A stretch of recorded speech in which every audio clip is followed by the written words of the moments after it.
There is a race none can win. No matter your skill or execution. Ladies and gentlemen, start your engines. No matter how hard you try. But if instead of looking to win, you approach it differently. If you control everything you can, while accepting anything you can't.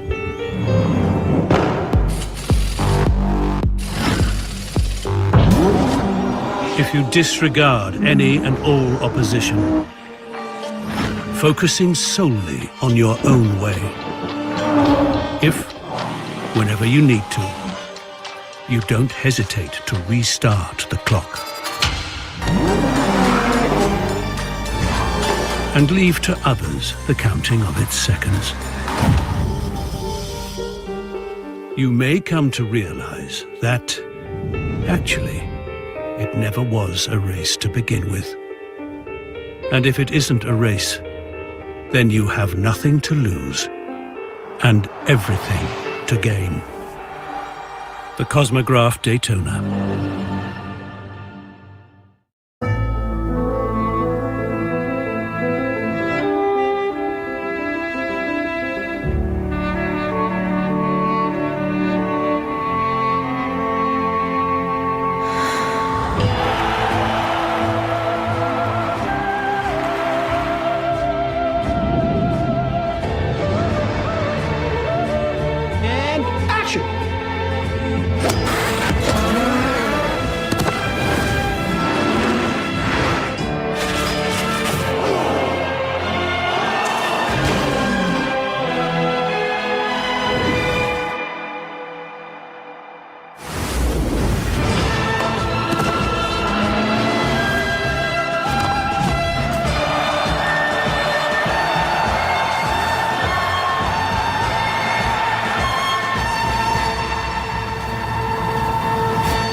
All right, here we go.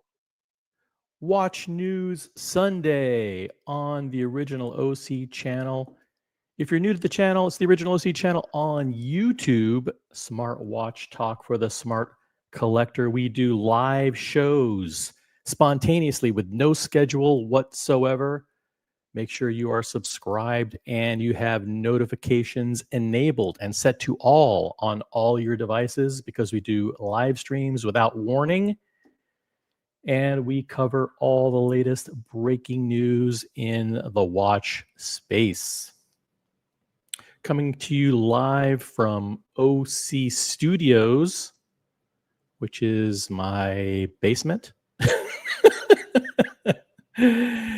And I am proud to say that I'm rocking the crown this morning. I'm rocking the crown, which is a 126710 BLRO,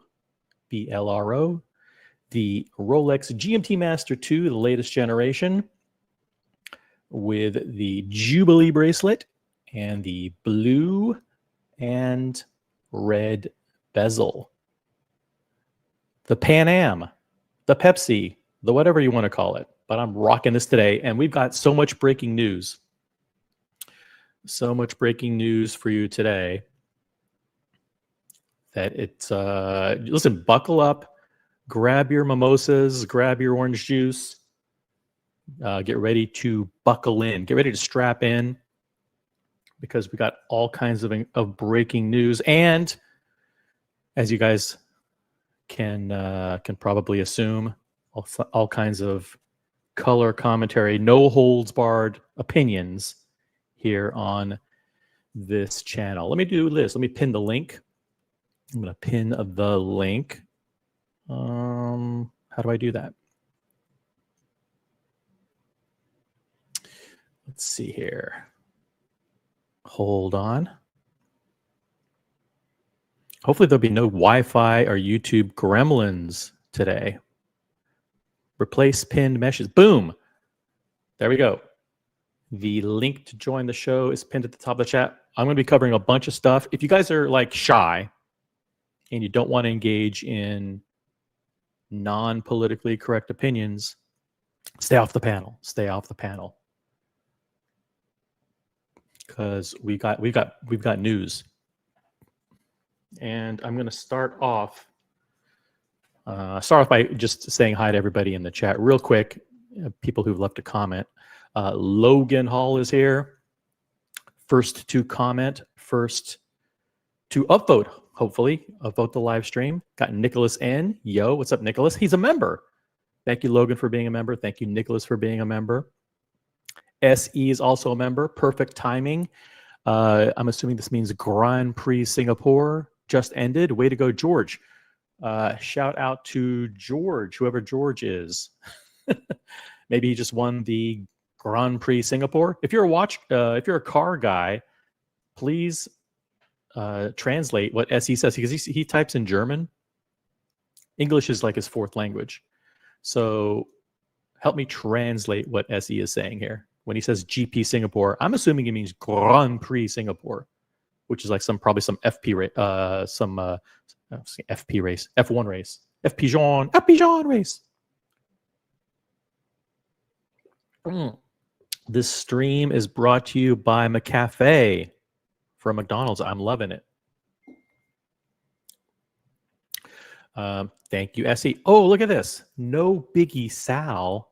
Holy shit. Member for 12 months. That's almost a whole year as a member of the original OC channel. Upvoted. OC needs more members, people. Let's upgrade his ISDN Potato Internet. Become a member. Thank you.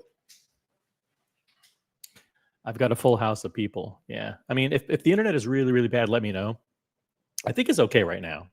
It should be okay. Quick audio check. Check 1 2. Check 1 2. Audio should be crystal clear. But thank you, No Biggie Sal. Thank you for being a member for almost a whole year. Being a member for 12 months. And No Biggie Sal, and I say this a lot, but I never take it for granted. I really do appreciate all the support of my members.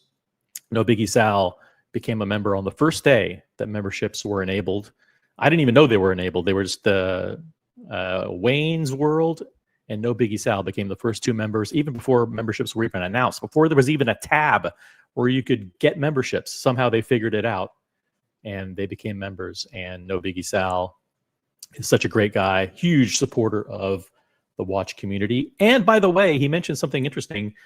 OC needs more members. We don't need more members. Okay. I mean, I don't want anybody to gift memberships on this channel. I've said that before. Please do not buy memberships for other people. If you like the show, if you appreciate the content, become a member yourself. By the way, I found an interesting tidbit. We actually have more members. We actually have the highest member per subscriber ratio of almost any live stream in North America. I think it was the highest member to subscriber ratio of all channels that do live streams in North America, and that came straight from YouTube. I think it's 6.9%.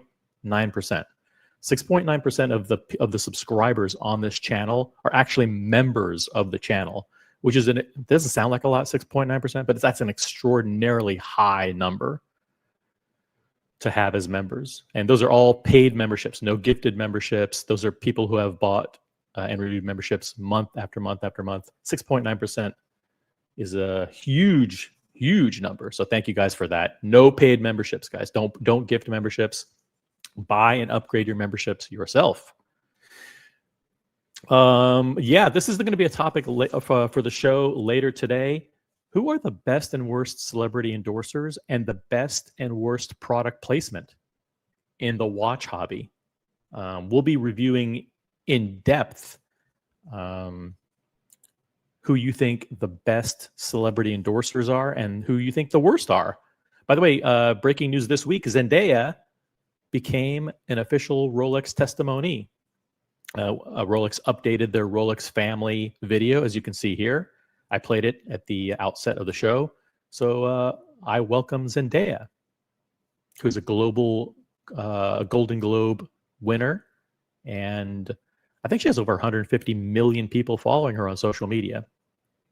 Now, people will be like Zendaya, she's not going to get me to buy a watch. That's cool. I mean, it's not all about that. But I want to hear your opinions on who you think the best celebrity endorsers are, the best celebrity ambassadors. I want to hear your thoughts on the best product placement in the watch industry. And I want to hear your thoughts on some of the worst. By the way, I have my own thoughts that I have written down here, and I will share them. But I don't want to I don't want to bias you. Trap Vision 3D's in the chat. Good morning, OC. Good morning, Trap Vision. Nicholas N says he's wearing a non-approved watch today, getting ready to tee off. I got 2 or 3 notes from people saying that they were that they were on the golf course and listening in. Thank you. Thanks for listening in on the golf course. Concentrate on your shots. Concentrate on your shots, guys. But it's okay to listen in the background. Maybe it helps.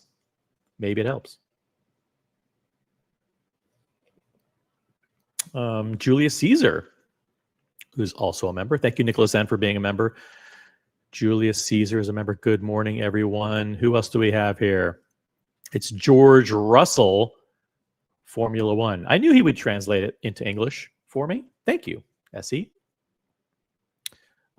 George Russell, whoever that is. Matthias, who's a member of the channel, is here as well. Ooh, look at this. What's up, Matthias? Matthias is CEO of the entire Watch Colony channel network. Julie Caesar says, worst ambassador, Lady Gaga with Tudor. That's a pretty good one. That is a really, really good one, actually. When I think about the celebrity endorsers, I think most of them are Rolex. I think of a lot of Rolex people. I think of a couple of Omega people, and I think of Tudor people.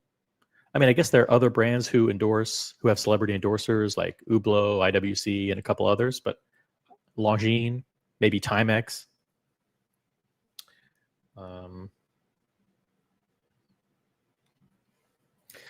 need to pull up something on the screen right now. Bear with me for just a second. This is kind of breaking news. So just hold on 1 second, because I got to pull it up. And I'm a one man show this morning. One man show. I'm hosting and producing. Hold on a second here. New tab. I got to go into my WhatsApp. Got to open this up. We've been talking a lot about how AP, that's Audemars Piguet, has kind of lost their way a little bit, And we've been very vocal about, while I do support Ilaria Resta, I do support AP CEO Ilaria Resta, and I think she's doing a good job. I do think that there are areas of improvement that need to occur. And one of those areas, I mean, there's several areas, the customer experience at retail, where the rubber meets the road, at the point of sale, need to make sure that's absolutely impeccable, that all customer touch points respect the collectors and respect the loyal AP fan base. I also think that they need to be very careful with their marketing and also improve the quality of their collaborations and partnerships. So those are my, not criticisms, but those are my areas of improvement for AP. But also, I think it's becoming more mainstream now to talk about the issues that AP is facing. And a friend of mine, Nico Leonard, posted this to social media. And let's read through it and see what he says. This is from Nico Leonard's Instagram, and he posted this just a few hours ago. Audemars Piguet was the watch brand that defined cool. It stood at the crossroads of luxury and daring. It had balls. Let's see if I can make this a little bit bigger here.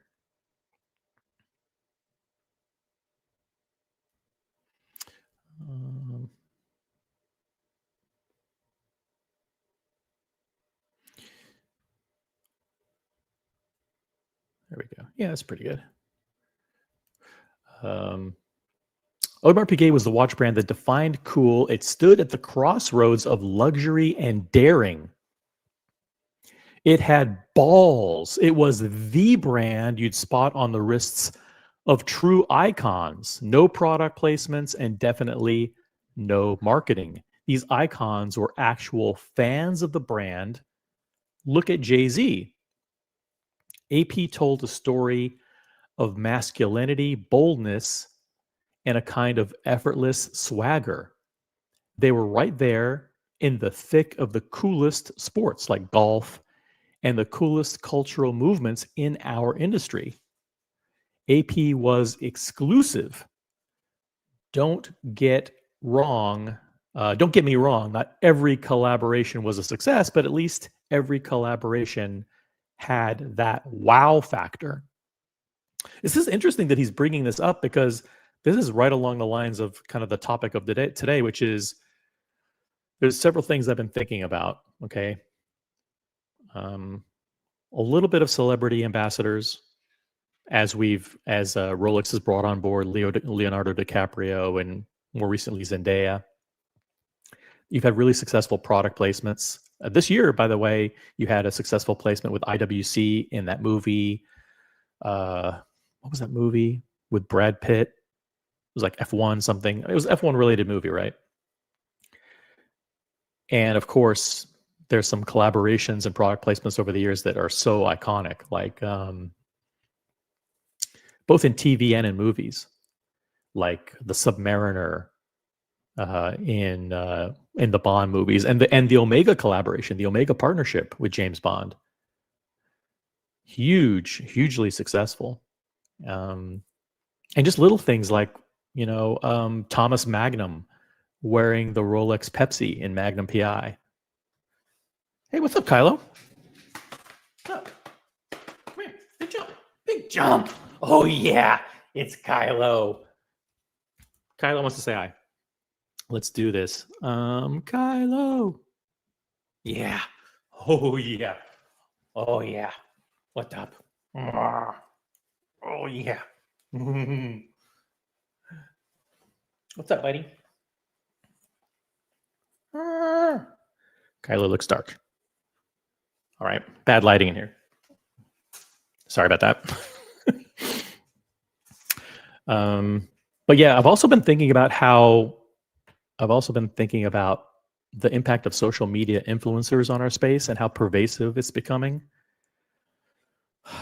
We used to have so many good YouTube channels in the watch space, and most of them just are fucking dreadful now.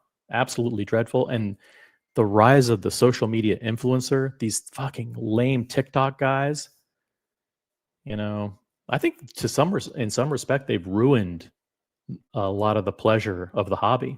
I think I could easily, for example, as easily as I could name 5 or 6 great celebrity ambassadors in the watch industry, I could easily name 5 or 6 awful social media influencers who are fucking annoying and do nothing for our hobby, and actually make the hobby worse.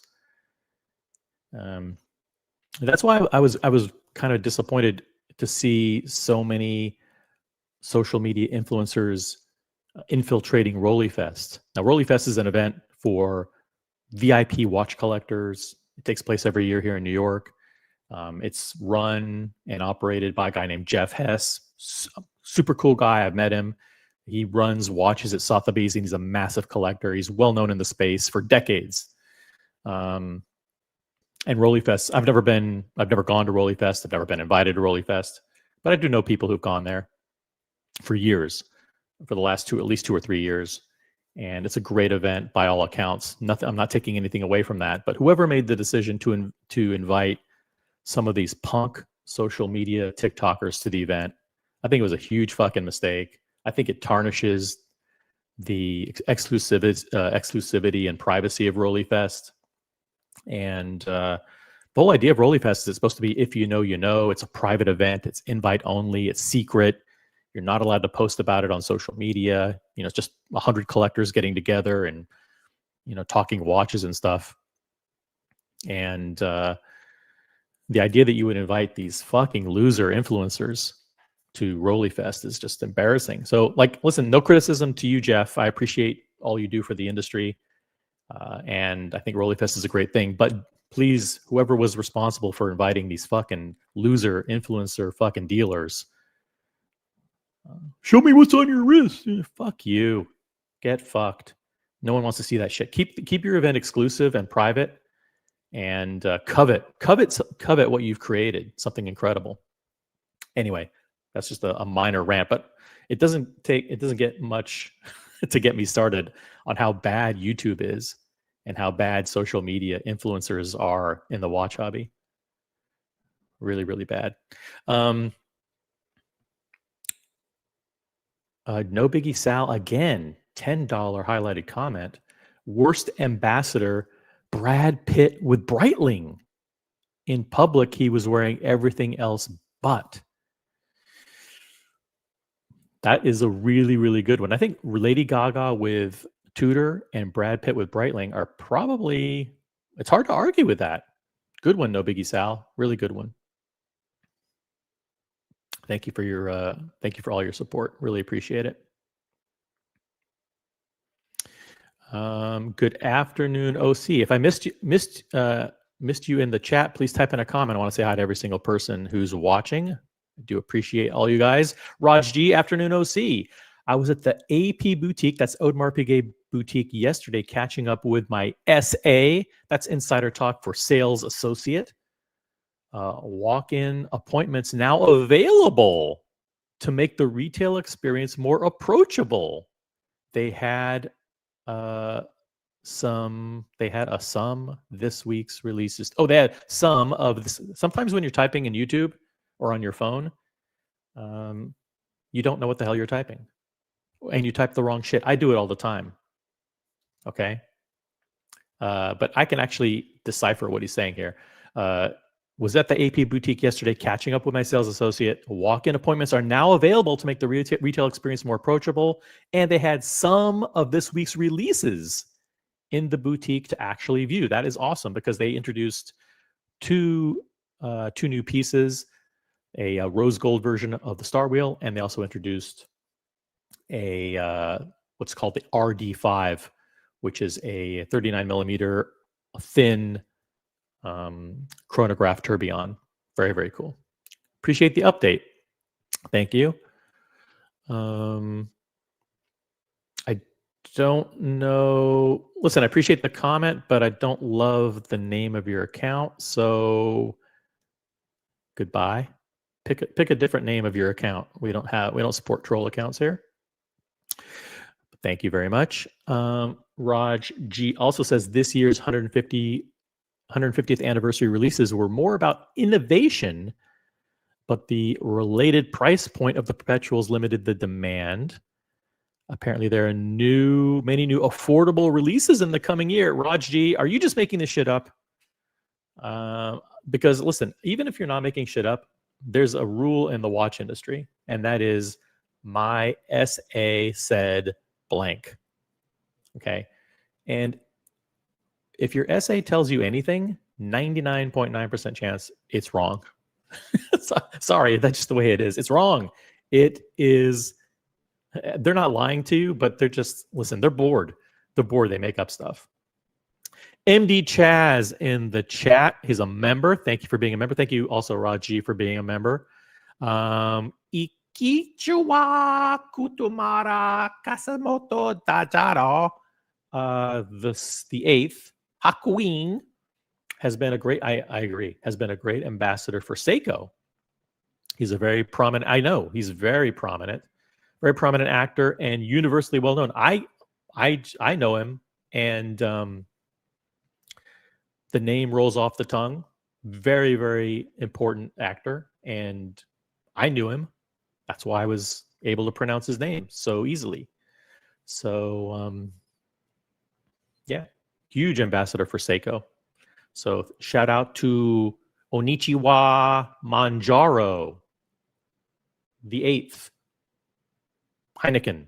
Guys, give it up for Ichiniwa Heineken, one of the greatest ambassadors ever in the watch industry. Shout out to Ryan Singer, also an ambassador for Heineken.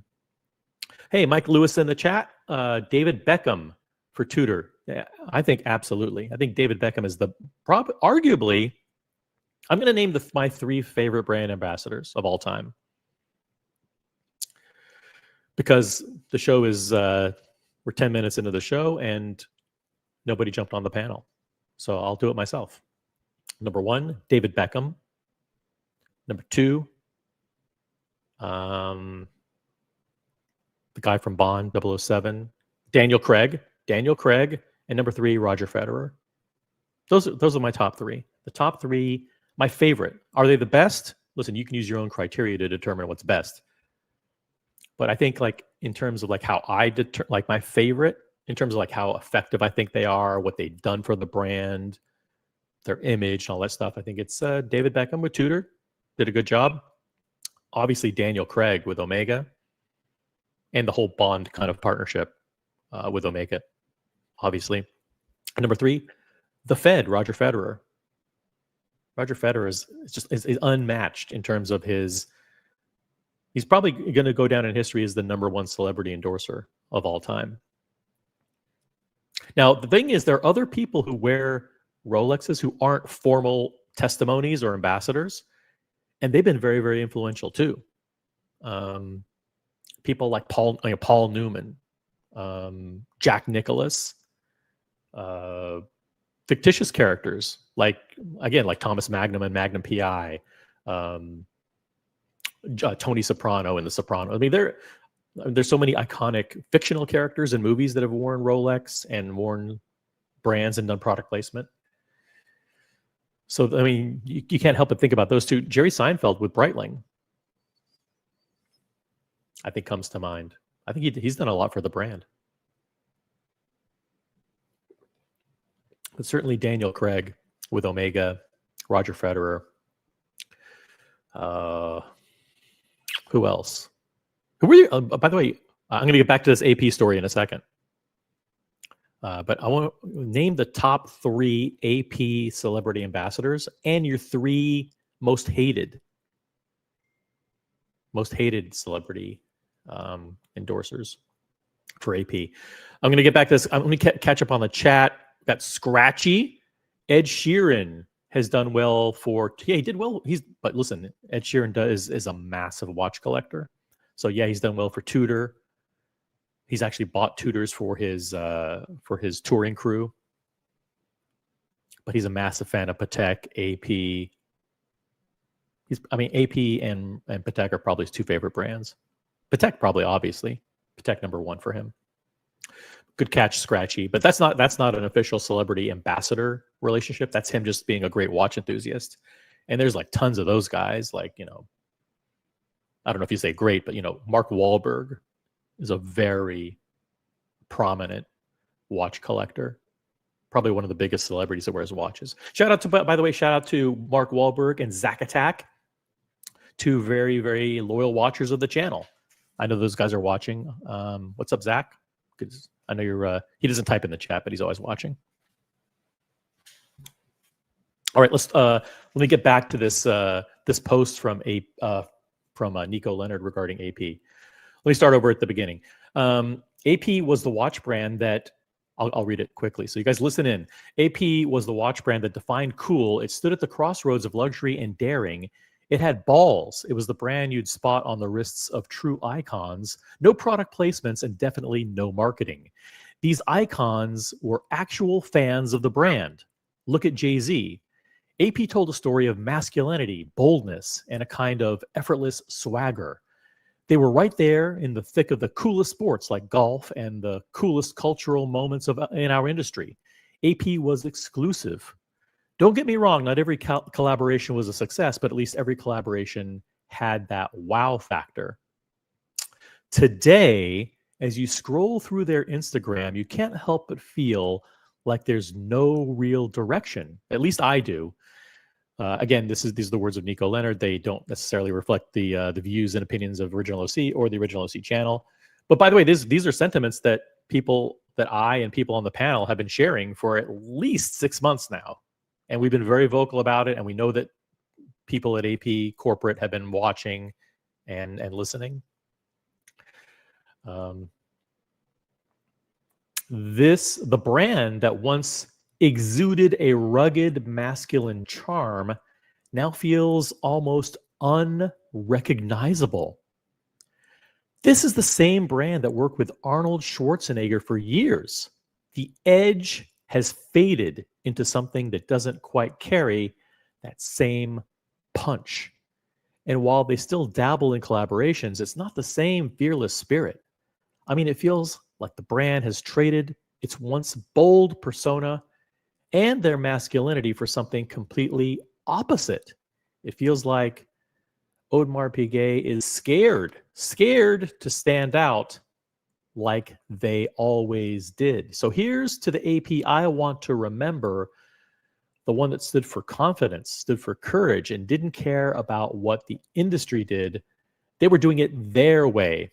It's fucking heartbreaking to see this shift. I hope they find their way back to being that fearless icon again. AP, I love you. Hugs and kisses, Nico Leonard. Okay, so let's break this down a little bit. These are all things that I think we've said here on the channel many, many times. I think he puts it together a very articulate, passionate, and heartfelt argument. Now, I'm not sure how AP would respond to this other than to say that they would argue that they have the same fearless confidence that they've ever had, but they're opening up the brand to more people. There's a way to make the brand more accessible without offending your core loyal customers. And that's what we've talked about nonstop here for the past several months, is that the way they've done it with these awful collaborations, the terrible marketing, and most importantly, the disrespect to the VIP collectors. That's something that it's hard when you piss off loyal customers. And one of the ways that you can easily do it is by, and this goes back to the social media influencers. I'm sorry, but it's going to go back to a rant again. But when you invite TikTokers and fucking Instagram people to a VIP party in London, and you don't invite your top collectors, and the boutique was completely excluded from the process of inviting people, that's a huge fuck up. It's a huge fuck up. Okay. And I understand that, like, the marketing department's like, oh, well, we're doing a special media event because we want to get press, and we got the analysts there, and we've got the corporate press like Revolution and Monochrome, and then we've got the social media influencers I didn't want to name them because they're so bad. I don't want to give them any promotion. But and you invite those people, and they do fucking Instagram stories and YouTube shorts about, I went to the party at AP London, and here's what I saw. Fuck you. No one gives a fuck, and it's a bad look for AP. Do an event and invite your loyal customers, and invite actual enthusiasts, people who are fans of the brand, not these influencers. What do you think about Nico's? I support Nico's comments here. Let me see. Let me just go to his Instagram real quick. See if he has anything else about this. Yeah, there's something in his story here. Yeah, okay. I'll just show this real quick, because we've also commented about this kind of nonstop. Here he is talking about some of the marketing that AP has done recently, and he's showing a clip of, like their typical. I mean, the ice cream falling in the sand, and the teenagers on their laptop at the beach, and then they have these wizarding world of sorcerers and all the shit. Not a single teenager, Nico says, not a single teenager watching this campaign will grow up with a goal of one day owning a watch from Audemars Piguet. Yeah, I mean, listen, it's tough. It's tough when you're in a marketing department and you want to come up with new and innovative ways to reach new customers. I get it. I totally get it.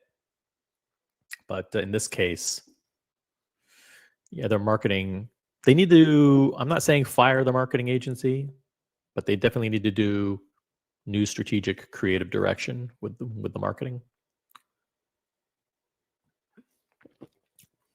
It's almost like they talk about how great the watches are technically and from an engineering perspective into one group, and then to another group, they have this completely bifurcated message where they kind of show these really wacky things. Most of their collaborations are really, really bad recently.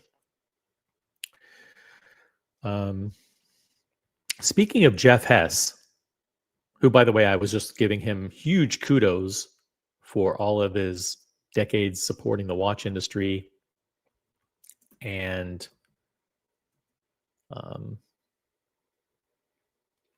for being the organizer of Rollyfest. I do want to show something. Let me see here. It was on YouTube. And I want to thank Buckley for sending this to me.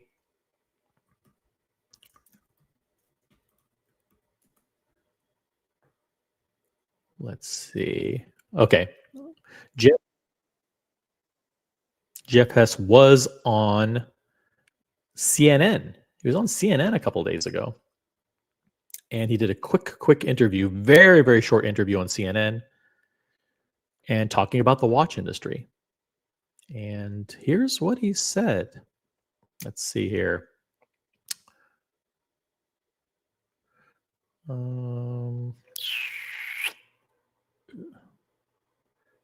Let's see here. Boom. Full screen. I'll move myself over here. God, the chat is dead today. The chat is dead. What's going on? You guys just waking up? Jump on the panel. I'll drop a link in the chat here. Join the panel.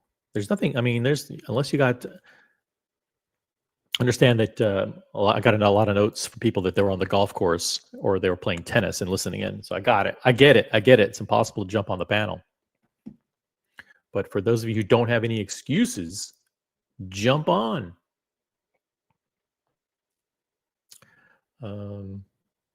All right, this is an interview on CNN with Geoff Hess, who is the head of watches at Sotheby's. And here's what he said about tariffs.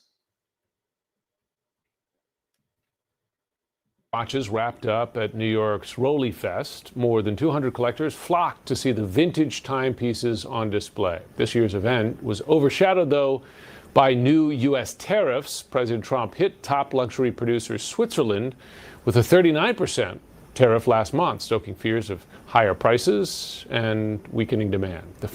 First of all, like, why are they even publicizing Rollyfest, which is, again, supposed to be a private, exclusive, invite-only event where no promotion is allowed, where you're not supposed to tweet about it, you're not supposed to do videos about it.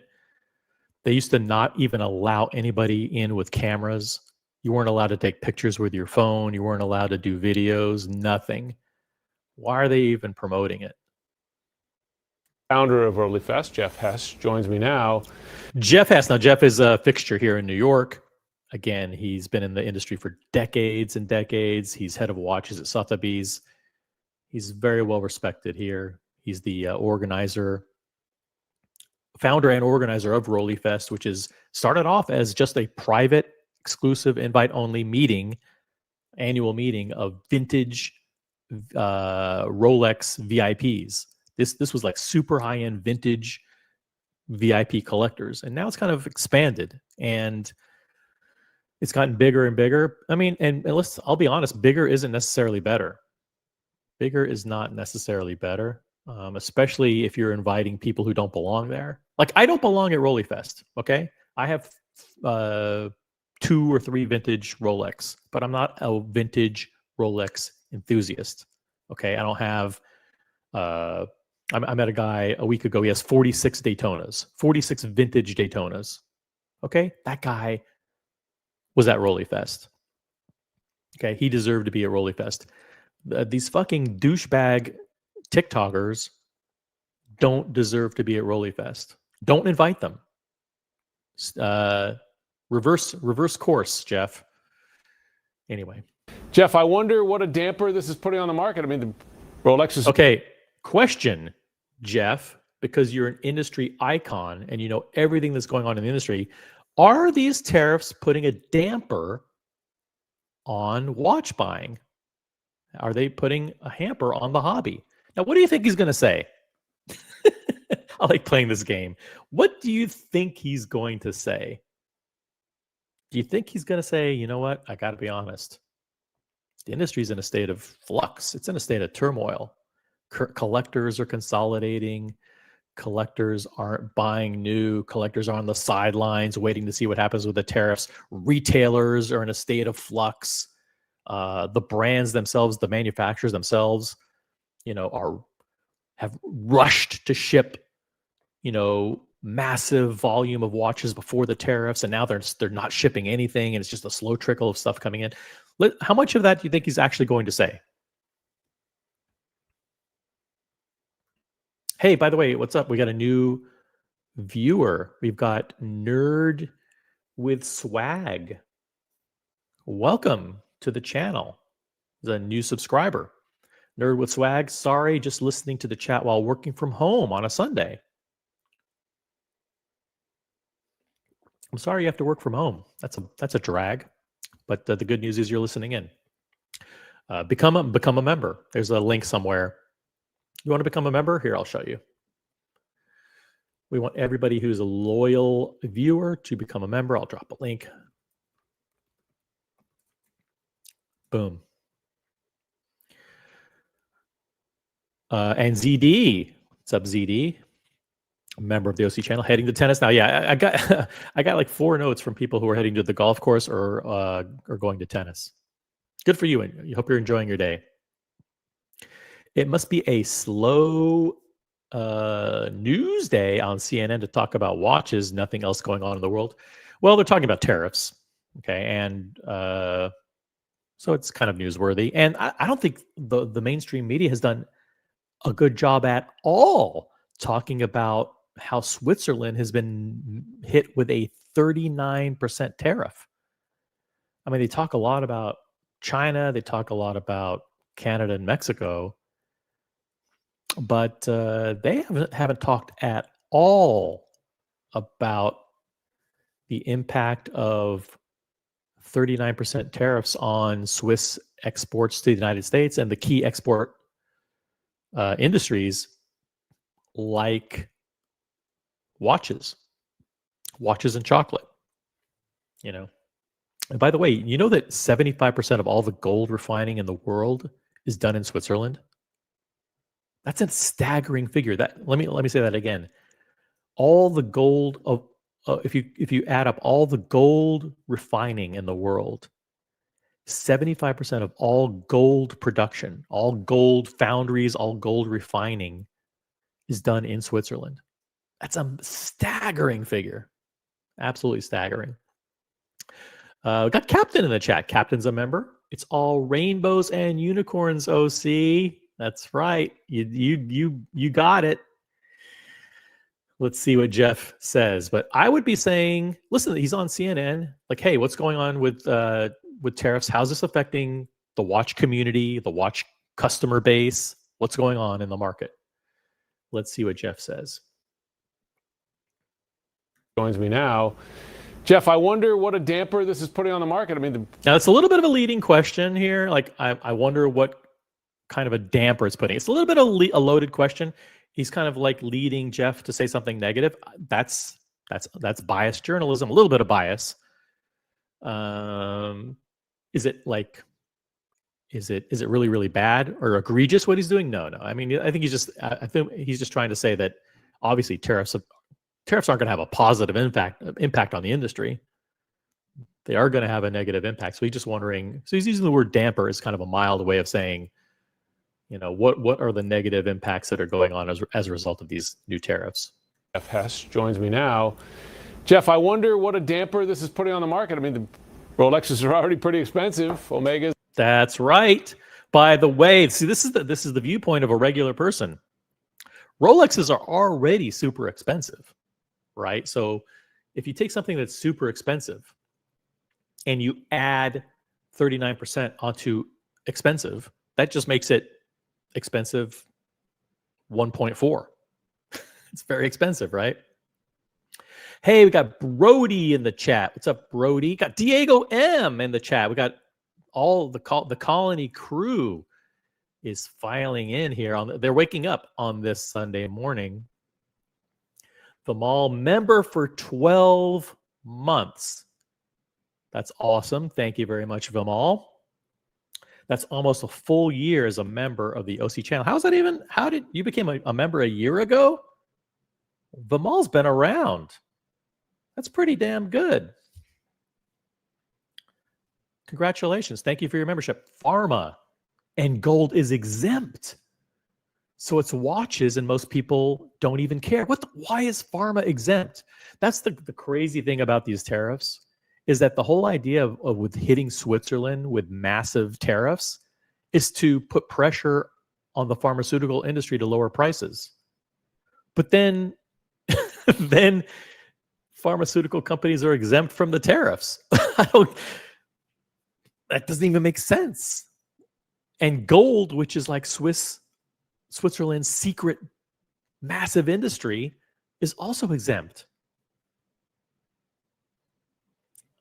It's mind-boggling. I don't want to get into politics, but it is mind-boggling. Thank you, Vimal, for being a member for 12 months. By the way, I also want to acknowledge No Biggie Sal for being a member for 12 months.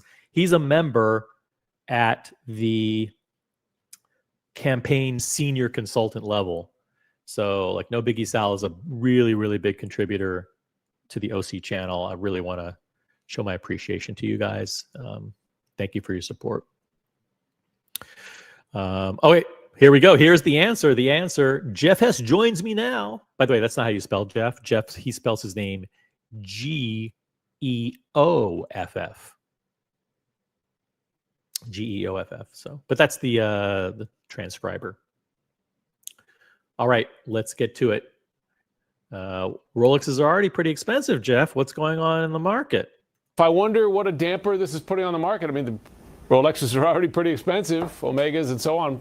Add 40% to it. That's a big deal.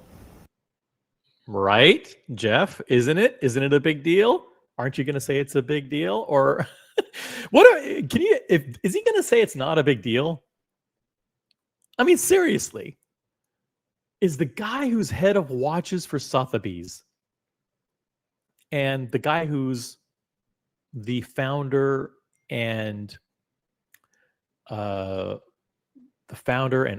of one of the biggest VIP vintage watch events in New York City, an annual event, is he really going to say that, you know what? These tariffs, we don't even notice it. We don't even feel it. There's no damper. What are you talking about? No effect at all. Is he really going to say that? Is he really going to do that? Geoff, I wonder what a damper this is putting on the market. I mean, the Rolexes are already pretty expensive. Omegas and so on. Add 40% to it. That's a big deal. Thank you for having me, Jim. First of all, I run the watch department at Sotheby's, and in truth, we haven't found it to be a damper in any way, shape, or form. Fuck off. Get fucked. Fuck off. Come on, Geoff. Come on. Oh, fuck. Come on. This guy's an icon in New York. But get the fuck out of here. That's just a flat out fucking lie. It's a flat out fucking lie. Or is he gonna, is he gonna like kind of sugarcoat it by saying, well, at Sotheby's, we really don't see an issue. We still, are selling all the watches that come up for, they're in consignment. Oh my God. This is hilarious. But again, I like Geoff. He's just, he is answering that question in the most positive possible way. All right. I interrupted. Sorry, Geoff. Let's start over. Deal. Because I wonder what a damper this is putting on the market. I mean, the Rolexes are already pretty expensive, Omegas and so on. Add 40% to it. That's a big deal. Thank you for having me, Jim. First of all, I run the watch department at Sotheby's, and in truth, we haven't found it to be a damper in any way, shape, or form. We actually see demand still eclipsing supply. Now, listen, that's not a lie. That's not wrong.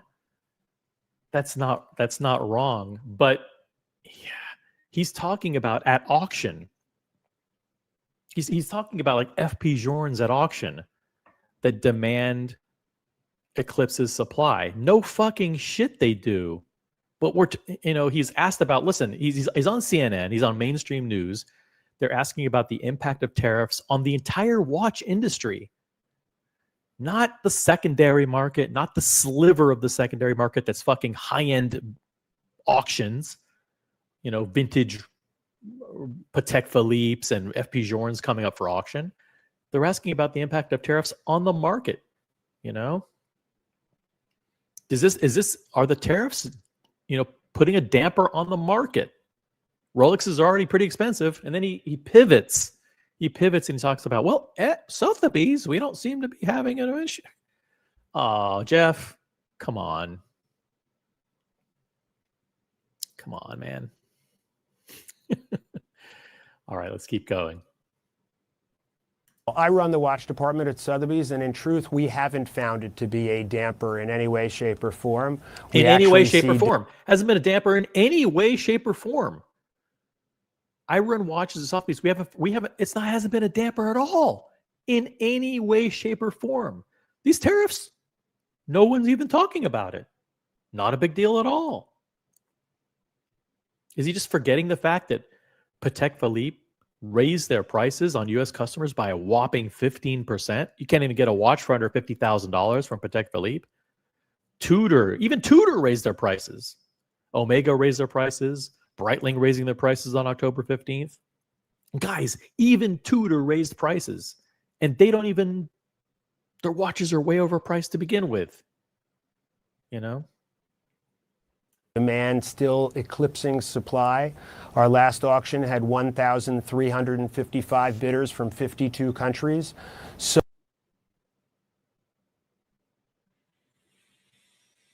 Auction had 1,355 bidders from 52 countries. So I really can't say that it's something that is hampering demand. Come on. That's not what he asked you. All right, Geoff, you're being a little... Actually, he's answering the question on behalf of Sotheby's and not as an enthusiast and not as an industry expert. He knows what's going on out there. He knows what's going on. Geoff, you know what's going on. I would say that 95% of all the watch brands are panicking right now. Panicking, trying to figure out how to sell watches. So I really can't say that it's something that is hampering demand. In theory, it may cause watch prices for watches that are ready in the United States to escalate. In theory? In theory? In theory, we may see some price increases.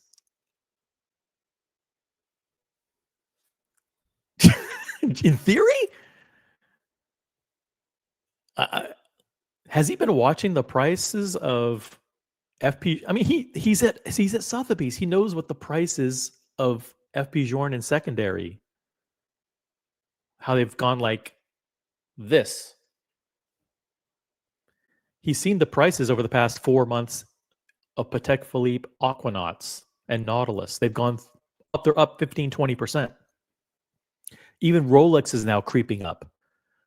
The Bruce Wayne is creeping up. The Pepsi is creeping up. Daytonas are creeping up. Even day dates, I think, have bottomed out and are starting to turn around now. Prices are going up. So this isn't about in theory. In theory, prices may go up. He knows full well that 3 weeks ago, Patek Philippe increased prices by 15% for U.S. customers. He knows prices are going up. What is he talking about? In theory, prices may creep up. Come on, man. Come on, Geoff. From 52 countries. So I really can't say that it's something that is hampering demand. In theory, it may cause watch prices for watches that are ready in the United States to escalate. It's possible that dealers will have a harder time replenishing inventory. It's possible? They are having a harder time. What is he talking about? He should just say, watches become more expensive importing into the United States. They're going to be more expensive for dealers. So yeah, it's going to be more expensive, and it's going to create an impact on supply. May cause watch prices for watches that are ready in the United States to escalate. It's possible that dealers will have a harder time replenishing inventory, so they may have to raise their prices. Yeah, it's possible. In theory, it's been happening, dude. It's happening. But I can't say it's hampering demand. Okay. All right. I'm going to disagree with that. I'm going to disagree. It is hampering demand. The watch market is not. There are some brands that are. Is there any brand that's price inelastic? Because price inelasticity depends largely on, like in this market, like FP Journe is pretty price inelastic. FP Journe could raise prices by 20%. It wouldn't matter. You know why? Because their watches are worth more in secondary than the price increase would be. Okay? So, but once you get to the point where you're raising prices on watches that are already selling for below retail in secondary, when you raise those prices, it will have an impact on demand. I mean, he's talking crazy talk here. Crazy talk here. The watch industry as a whole is going to have a very, very difficult Q4. Because I've gone into Hublot, I've gone into these watch stores. They're not selling watches. Okay? They're just not selling watches. Hublot is down 35% year over year. Tudor is down 40% year over year. And those are big brands. Imagine what the tier below that, what's going on. Of course it's hampering demand. It's ridiculous. And even at the highest levels at Richard Mille, demand is down. Okay? Let's just call it out there. Richard Mille is one of the approved brands here, but demand is down. Patek Philippe,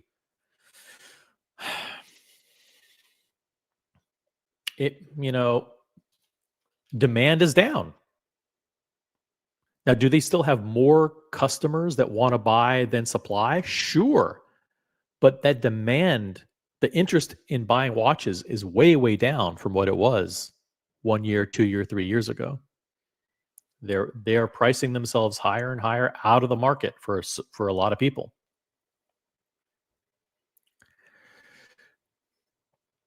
This is the original OC channel, Smartwatch Talk for the Smart Collector. I will drop the link if you want to join the panel. We're talking celebrity ambassadors, product placement, but I'm off track. I'm off track now, man. But I think, this guy, he's not telling the whole story here. He's kind of spinning it in a way that kind of suits Sotheby's interests in the mainstream media. And I'm not saying it's disingenuous. He's not lying, but he's factually inaccurate, intentionally factually inaccurate, and using specific data points to mislead the viewers. That's just my humble opinion. And I like Geoff, but that's what's happening here. It may cause watch prices that for watches that are ready in the United States to escalate. It's possible that dealers will have a harder time replenishing inventory, so they may have to raise their prices. But I can't say it's hampering demand. I mean, oh boy, I can't say it's hampering demand. He's just flat out wrong. He's flat out wrong. You know, for FP Journe and Patek at auction, are there more buyers than sellers? Yes, that's what an auction is. An auction, you have one watch. And you have multiple people bidding to buy the watch. That's the structure of an auction. But when you're talking about the $40 billion watch industry, which includes $20 billion of secondary and $20 billion of new, demand is down. Demand is down. These price increases don't help demand. Tariffs don't help demand. Sorry, folks, but countries don't pay the tariffs. We pay the tariffs. We are seeing it. This whole thing. Whoa, the countries will pay the tariffs. Countries don't pay tariffs. The companies that import the goods pay the tariffs, and those people pass along the costs to the consumers, or they suck it up and absorb it. But who's going to absorb it when they can get customers to pay? And I mean, I like high prices at Patek Philippe, but I don't like them so high that it turns off bringing new people into the brand. I want rich, successful people to go into the brand, and that's all the four brands that I support: Rolex, AP, Patek, and Richard Mille. I want rich, successful, watch-loving people going into those brands, and tariffs doesn't help that. And raising prices at this particular time, when it looks like you're raising prices because of tariffs, is a bad idea. Actually, I'm going to give Tudor a little bit of credit. The way Tudor raised prices, quietly, modestly, under the radar, that's the way to do price increases.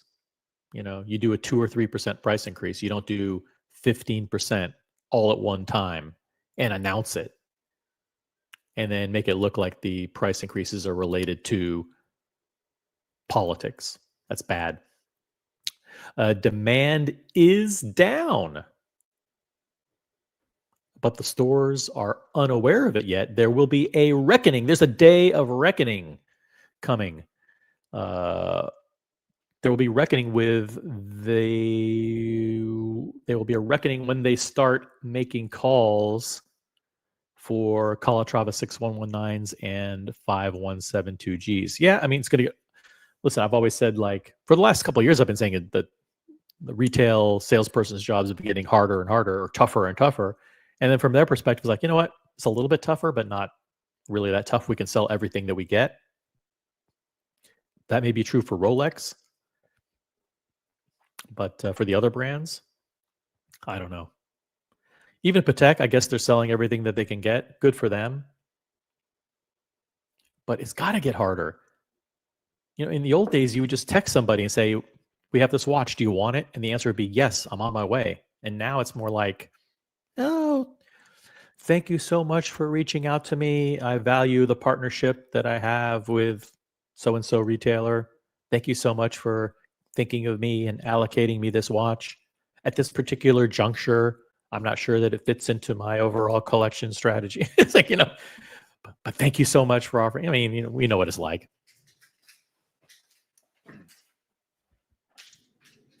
Please consider me for additional pieces in the future. Thank you so much. Your loyal friend, OC.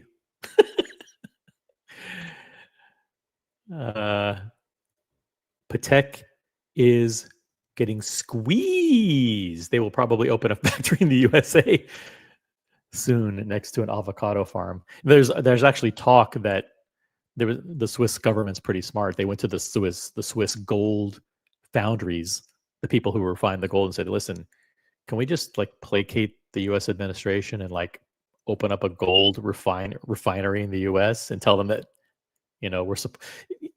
there's no jobs. That doesn't create any jobs. Smelting gold in the United States. That's just silly. Absolutely silly. Yep. Canary in the coal mine. Canary in the coal mine. Hey, you got Vimal with a flamingo blue highlighted comment from Canada. $2 Geoff is Baghdad Bob of the watch market. I don't even know what that means. I don't, but I'll let you guys interpret that. Let's get back to the interview. It's a short interview, very short interview. It's only a couple minutes long. It's possible that dealers will have a harder time replenishing inventory, so they may have to raise their prices. But I can't say it's hampering demand. I mean, obviously, I guess on collectibles that folks bought years ago, selling at a market event like that, different from new watches to some. Thank you. This is an intelligent interviewer. He completely listened to what Geoff Hess said and realized that he didn't answer the question. Well, obviously, when you're talking about fucking collectibles at an auction where multiple people are bidding on one fucking lot, you're gonna have more buyers than sellers. I'm asking about the industry. This is a smart follow-up question here. He didn't let Geoff get away with this. I'm proud of Jim something, whatever the guy's name is. I mean, obviously, I guess on collectibles that folks bought years ago. Obviously, Geoff, at auction, demand is going to be higher than supply. We're not talking about that. Come on, man. I mean, obviously, I guess on collectibles that folks bought years ago, selling at a market event like that, different from new watches to some degree. Are we finding that this is a case where manufacturers are eating that tariff, or are we seeing it passed on in retail prices as well? All right. That is a very specific question, a very pointed question. There are tariffs. Who's paying the tariffs, Geoff? How do you think he's going to answer? I hate to say this, but how do you think is he going to just say the truth? Okay, right now, the manufacturers are taking a look at the impact of the tariffs on the market, and some manufacturers have paused shipments. Others are continuing shipments. Some are going to raise prices. Others are holding off to wait and see what happens with the tariff. Is he going to say, listen, I'm a fucking idiot, and I can answer that question, right? Like anybody in the chat. We've got a bunch of smart collectors in the chat, the best audience, the best watch enthusiasts here. We all know the answer to that question. We all know what's going on in the market. So I'm hopeful that Geoff will answer that question forthrightly, if that's a word. Let's see what he says. Come on, Geoff, don't let me down. Event like that, different from new watches to some degree. Are we finding that this is a case where manufacturers are eating that tariff, or are we seeing it passed on in retail prices as well? I think it's a little too early to tell. I think.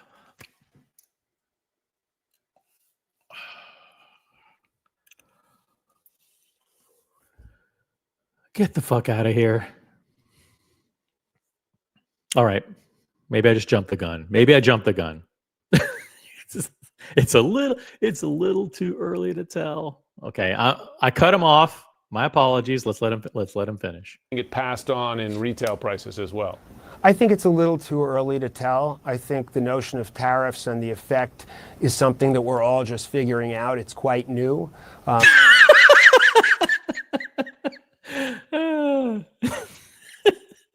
No, we haven't seen what's happening in the car market when you have issues with supply, issues with components and raw materials.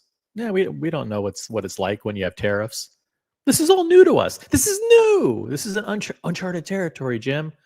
We have no idea it's too early to know what's going to happen with these tariffs. We're just We're in a wait and see mode. We have no idea. It's too early to know. Too early to tell. Yeah. Tariffs, it's a brand new thing. We don't know what's going to happen. In retail prices as well. I think it's a little too early to tell. I think the notion of tariffs and the effect is something that we're all just figuring out. It's quite new. There's still plenty of inventory in the United States. I think you'll see brands raising their prices, at least to some degree. There we go. There we go. There's a little bit of honesty there. We're going to see brands raising their prices to some degree. There we go. I think you'll see brands raising their prices, at least to some degree. But I think it's a little early to tell, to be honest.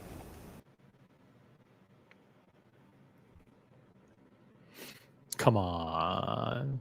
Come on. That's not the truth, Geoff. It's not the truth. The truth is that Omega has raised prices. Breitling has announced they're raising prices. Patek Philippe raised prices by 15%.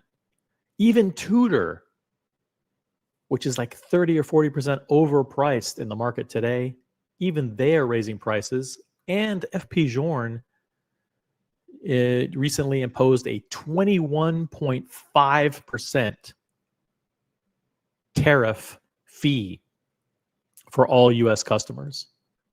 I'm not sure if that's been announced. So I think we broke that news here on the channel a few days ago. But yeah, breaking news, FP Journe is imposing a 21.5% tariff fee on all new watch purchases in the United States. So you can't lie or lie by omission and say that we don't know what the impact of these tariffs is. The prices are going up. Prices are going up. Prices have already gone up. Prices are continuing to go up. And they're going up on end users, the end users. So it's not that early. Just figuring out, it's quite new. There's still plenty of inventory in the United States. Okay, there is still plenty of inventory in the United States. That is true, factually true. But the replenishment of that inventory and the new shipments coming in, I don't know. By the way, we've got John D joining the chat. What's up, John D? John D's a huge collector here in New York. Super nice guy. These tariffs are sending demand into vintage. Do you mean vintage or do you mean into secondary? I mean, are you specifically referring to vintage? Like, hey, people don't want to buy modern watches anymore. People are now more interested in looking at vintage watches, or are you referring to like just shifting from primary to secondary? Let me know what you mean by that, John, if you don't mind clarifying. Bobby Dazzler is in the chat. Not sure who Bobby Dazzler is, but welcome to the Original OC channels. Make sure you're a new subscriber. Tudor raising their prices is insane. They can't sell their products as it is. That's right. That's the truth. Even big YouTubers like Britt Pierce have come out saying that Tudor is in shambles right now. By the way, Tudor they did a report.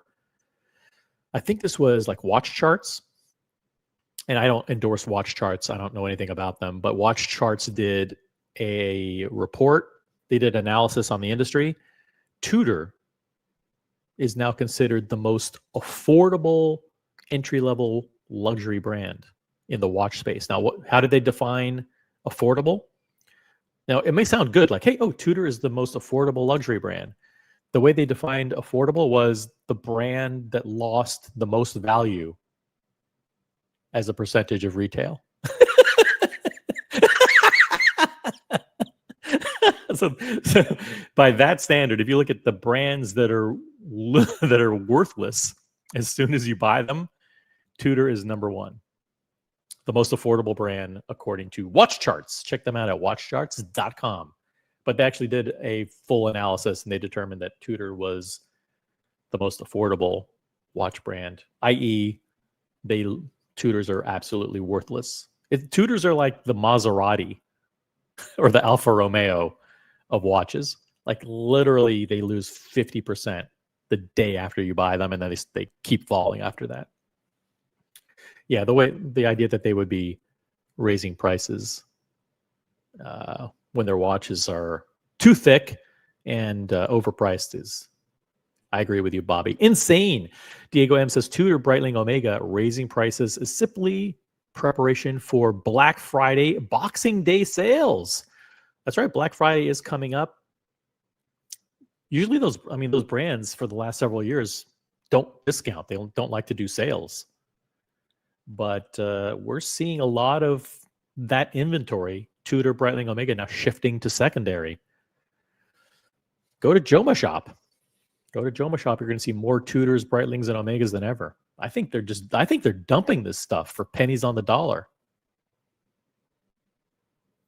You know? I think the brands are dumping this stuff. And by the way, don't ever buy Tudor.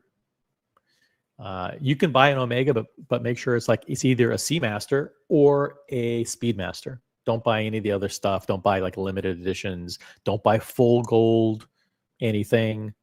There's a great supporter of the channel that, by the way, bought a bronze gold Seamaster, and he bought it because he liked it, which is absolutely the wrong reason. But the other reason was that he was increasing his spend at the AD, and he was able to get something really, really incredible. I don't want to name it, but if he wants to jump on and unbox it, he can. Secondary, that's right, secondary. So the demand is shifting from primary to secondary. That's true because a lot of that is true, especially with AP and Patek, because so many hype collectors only want one AP or one Patek, and the AP or Patek that they want, respectively, is they want a Royal Oak or they want an Aquanaut or a Nautilus, right? And so when you just do the math, and you determine that, oh, well, like AP probably wants me to buy a first watch, before I buy a Royal Oak in 80% of the cases. Unless you're a member of Jizz Club, in which case you can ask for blue Royal Oaks and Jumbos as your first watch. But for most people, it's going to be expected that you buy something else first, then you would sell it, which and you lose 20 grand on that. Just buy it in secondary. So there's definitely a shift.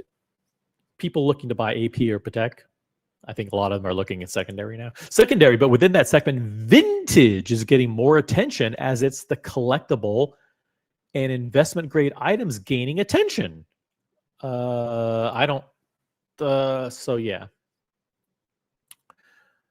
guy is one of the social media influencers who I think is one of the biggest fucking douches in the industry. So I don't talk about him.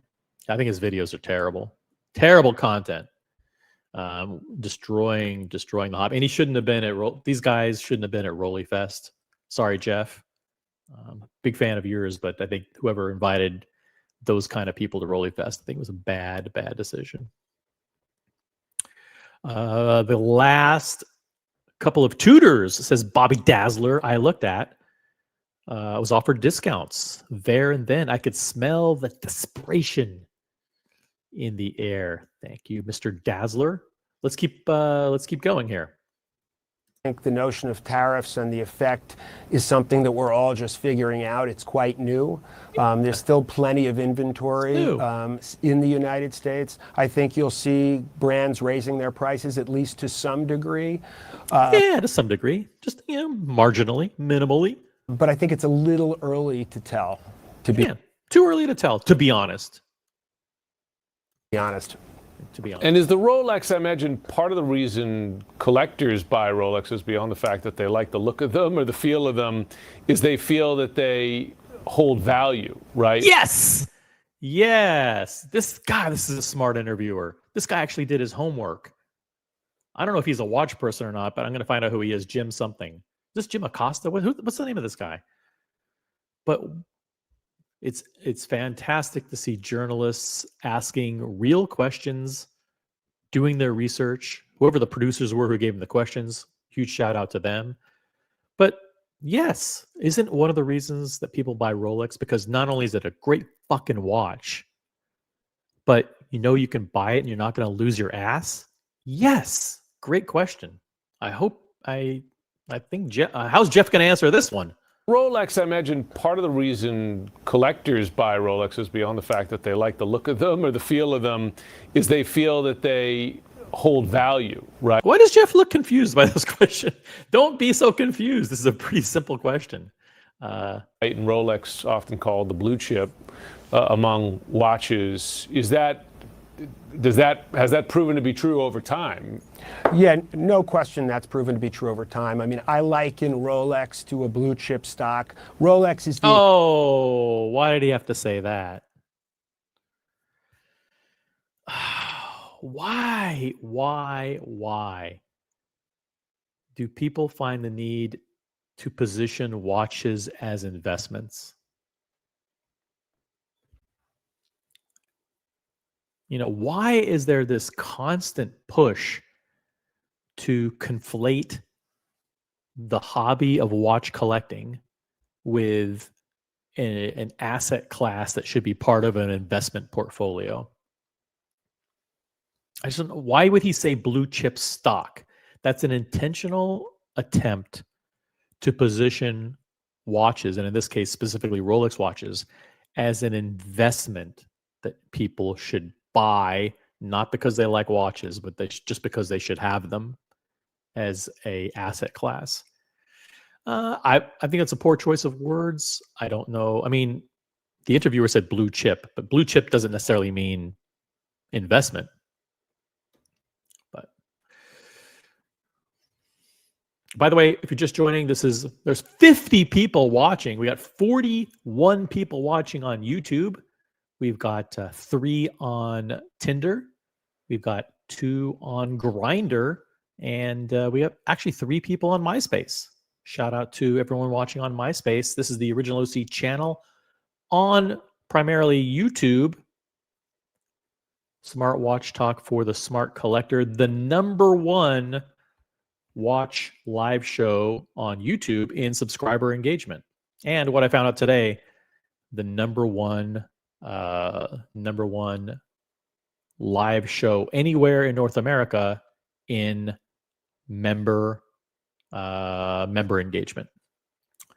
We have 6.9% of the subscribers are actually members here, which is like the highest number of any channel that does live streams in the United States.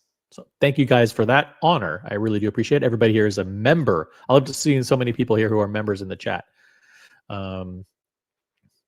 including Captain, who says, I stopped by the Tudor authorized dealer yesterday. Why would you do that? Why would you do that? Big mistake, Captain. What a waste of time. The one piece I wanted to see, the Pelagos FXD GMT, wasn't in stock. Well, I blame you, Captain. #1 for wasting your time, and #2, why would you even want to see that watch? Come on, Captain. I expect way better. By the way, if you have a star next to your name, if you're a member, please type on the currency icon in the chat. That's the $ or the £sign or whatever it is. You may have a free member milestone chat. Please use those before they expire. Don't look at the Pelagos. We did a whole stream yesterday on Tudor, by the way. T and Tickers joined me for a whole analysis on Tudor and Omega. Check out that stream. We covered Tudor in depth. But do not buy Tudor. Do not buy Tudor ever. All right, back to the interview. Rolex, often called the blue chip among watches, has that proven to be true over time? Yeah, no question that's proven to be true over time. I mean, I liken Rolex to a blue chip stock. Rolex is the equivalent of buying Apple or Microsoft or Amazon.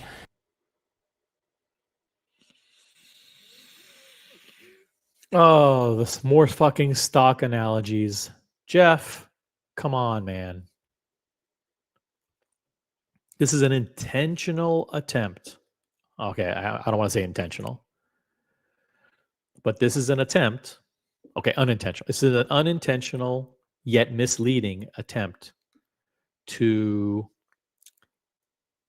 convince mainstream viewers, people who don't care about watches, don't know anything about watches, that they should be investing in watches, and it's a mistake.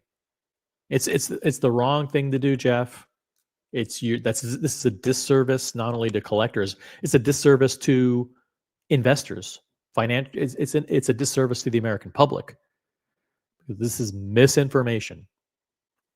Okay, you're equating buying Rolexes with buying stocks, and you're mentioning stocks, specific stocks, in a way that draws an unfair and unfounded comparison. Well, that's what you did by answering this question.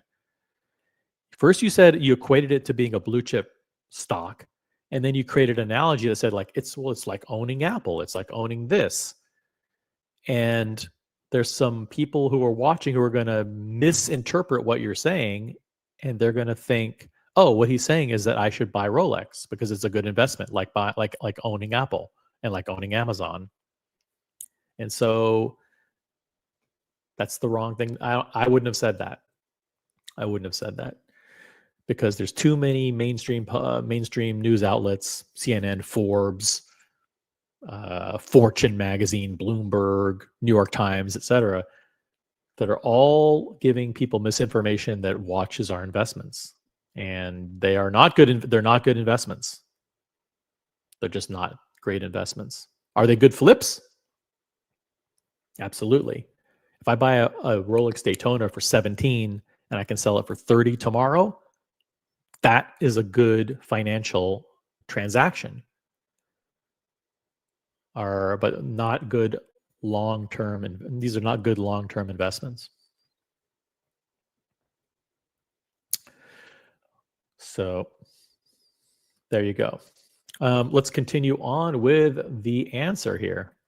Yeah, no question that's proven to be true over time. I mean, I liken Rolex to a blue chip stock. Rolex is the equivalent of buying Apple or Microsoft or Amazon. It's certainly the brand that's probably the most coveted in the world. It's certainly the watch brand that's most known in the world. And frankly, I think as a company, even beyond the watch community, it's so widely known that it deserves the title of blue chip. Okay. I mean, it's deserves the title of blue chip. Again, that's a term that I think the interviewer used. I think he shouldn't have used that term either, because blue chip is an adjective for a stock, and then that implies that it's an investment. And not a good question and not a good answer. So does it appreciate? No, please. Here we go. It deserves the title of blue chip. So does it appreciate like a stock or real estate or artwork? Oh, no. Oh, no. Where are we going with this? Not a good place. Not a good place. Hey, one Pashar, Sean, member for 10 months of the original OC channel and member as a campaign senior consultant. That's pretty awesome. OC doing a great job analyzing the interview, calling it the way it is. Thank you. Thank you very much. Thank you for being a member for 10 months at a super high level. That's campaign senior consultant. We do appreciate all our members. Good to see people jumping into the chat who been away for a while. Brody says, does Geoff also have a Series 7 license? Asking for Cloud Ken. We miss Cloud Ken. Cloud Ken, come back. Cloud Ken should jump on the panel. He's welcome. Is he welcome anytime? Sure. He's an investor. Cloud Ken's probably. Would I trust Cloud Ken's advice, financial advice on watches? You never know. You never know. Let's get back to the interview. We're almost done, guys. Widely known that it deserves the title of. But this question, the question is cringe. It's scary. Is it going to appreciate like real estate? and stocks? Chip. So does it appreciate like a stock or real estate or artwork? Well, how do you think he's going to answer? Let's play a game. How do you think he's going to answer? I'm going to give you guys 10 seconds. Don't even think about it. Don't think. Just type quickly. What's your gut reaction? Your gut reaction. What is he going to say? Does it appreciate like stocks, real estate, and artwork? Come on. Just do it. Use your impulses. Type in something quick. Doesn't matter if you're right or wrong. How will Geoff Hess answer this question? Will he say yes? Will he say no? Will he be nuanced? Will he be diplomatic?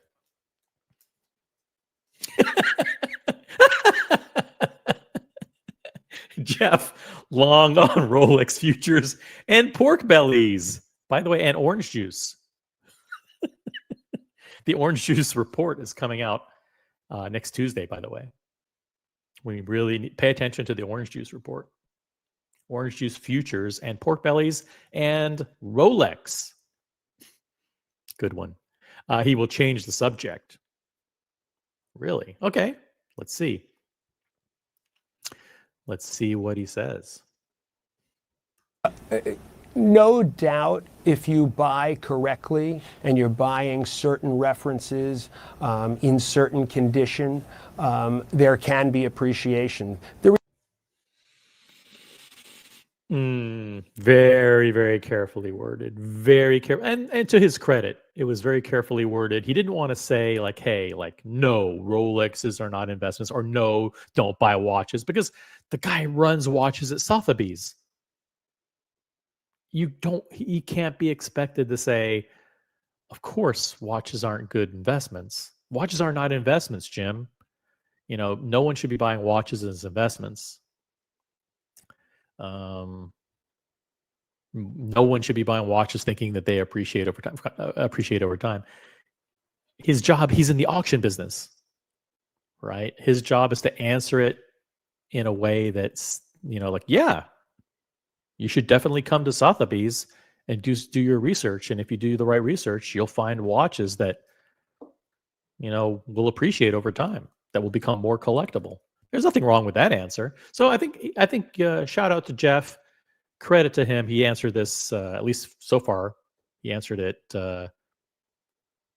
nuanced, in a nuanced way, very diplomatically, very carefully, but he was spot on. Doubt, if you buy correctly and you're buying certain references in certain condition, there can be appreciation. There can be. He didn't even say that there would be. Like, he was careful. He didn't say like they would appreciate or they will, or he said there can be appreciation. The reality is people are buying watches for two reasons. Some for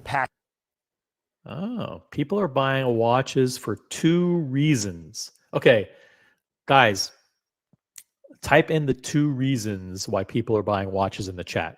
If you only have one reason, type in your one reason. We're going to spend the next 1 minute. I want every single person watching. There's over 55 people watching right now. This is Watch News Sunday on the original OC channel, the new weekly show about watches where we recap all of the week's events. Tune in every Sunday at 10 a.m. Eastern, which is 10 a.m. U.S. time, 10 a.m. World time for Watch News Sunday, the go-to place for all the best watch content. What are the two reasons that people are buying watches? Type in your answers in the chat. Over 50 people watching. I want to see answers flying in. Now, some of you are on the golf course. Some of you are playing tennis. You're listening. Can't type it in. You guys are exempt from answering. But I'm going to play the preamble of the answer right now. References in certain condition, there can be appreciation. The reality is people are buying watches for two reasons. People are buying watches for two reasons. What are the reasons? Why are you guys scared to answer? You don't have to be right or wrong. This is not a right or wrong thing. What are the reasons you buy watches? But the problem is we can't answer our own we can't answer the question. Fucking mind-blowing revelation. If someone asks you, why do you buy watches? You don't know the answer. You don't know why you're buying them. Boom, the hard truth. The hard truth becomes evident. We don't know why we're buying watches. Holy shit. Vimal says we're buying watches to launder money. Not in my case. I can't speak for the rest of you guys, but I'm not laundering money.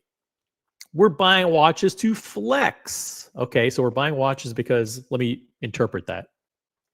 We're buying watches because it's a piece of men's accessory, a piece of jewelry that makes us feel good about ourselves, and it makes us project a certain image to other people. That's what you mean by flex. I'm kind of clarifying your comment. By the way, look, I'm wearing today. This is definitely a flex watch. This is a Rolex reference 126710 BLRO, which is the Rolex Oyster Perpetual GMT Master 2 with the blue and red Cerachrome bezel and the Jubilee bracelet. GMT Master 2. Yeah, this is a flexi watch. The flex. Uninformed buyers, not enough people are aware of the watch moratorium. That's true. That's true. I mean, there is a watch moratorium in place, and I don't think the viewers of CNN are aware of it. That's what he should be conveying it, that there's a watch moratorium in place and you shouldn't be buying watches. But he said of watches for Sotheby's, he can't tell people don't buy watches. Humble Pine. Why do you buy watches? So I know what time it is. Good to see Humble Pine in the chat. Listen, everybody watches. Everybody watch. I got a note from somebody the other day. Who was this person? He was in like in a cabinet meeting in the White House or something like that, and he sent me a picture. Said, you know, I'm doing a wrist shot right now. With, you know, it's crazy, the people who are watching the show. Absolutely crazy.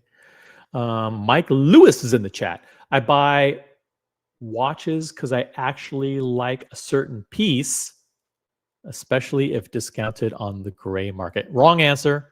Wrong answer. No.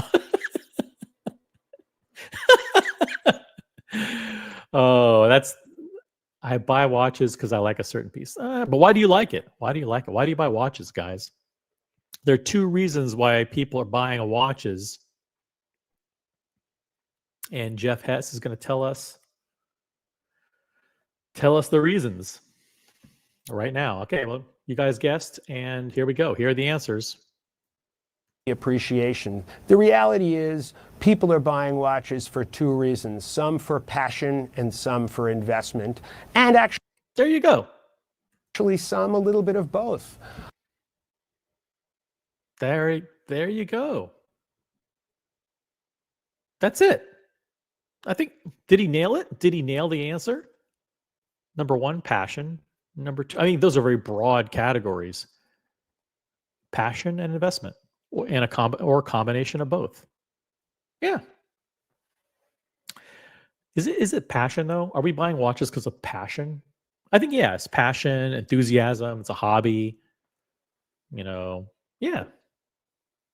I mean, that can apply to anything. That can apply to baseball cards. It can apply to bottle caps. It can apply to like any collectible, vintage vinyl records. I don't know. So yeah, I mean, passion. It's a good answer. Oh, look at this. I got CQ, the watch guy, in the chat. I think that's a good answer. Yeah, you weren't here for the rest of the interview, CQ, where, you know, he was answering as the head of watches for Sotheby's. Go rewind. After the stream, go back and rewind. But yeah, Geoff, he was a little bit off the rails. But good to see top industry people and enthusiasts like CQ the watch guy in the chat. Appreciation. The reality is people are buying watches for two reasons, some for passion and some for investment, and actually some a little bit of both. But we're certainly in a time in which people are not just buying watches because they look nice. They are an asset class, and there are opportunities to make money. Oh. Well, I guess as head of watches at Sotheby's, you'd expect him to say something like that, right? They are an asset class, and there are opportunities to make money. Yeah, well, he's not wrong. They technically are an asset.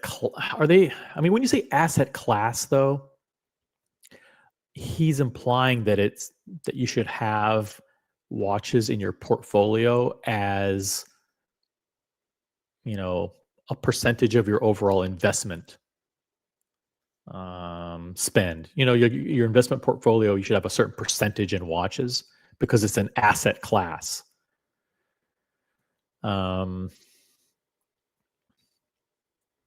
And I'm not sure if that's, I'm not sure about how I feel on that one. Let me listen to it again. They are an asset class. Let me back it up. Just buying watches because they look nice. They are an asset class, and there are opportunities to make money. They are an asset class. I mean, technically,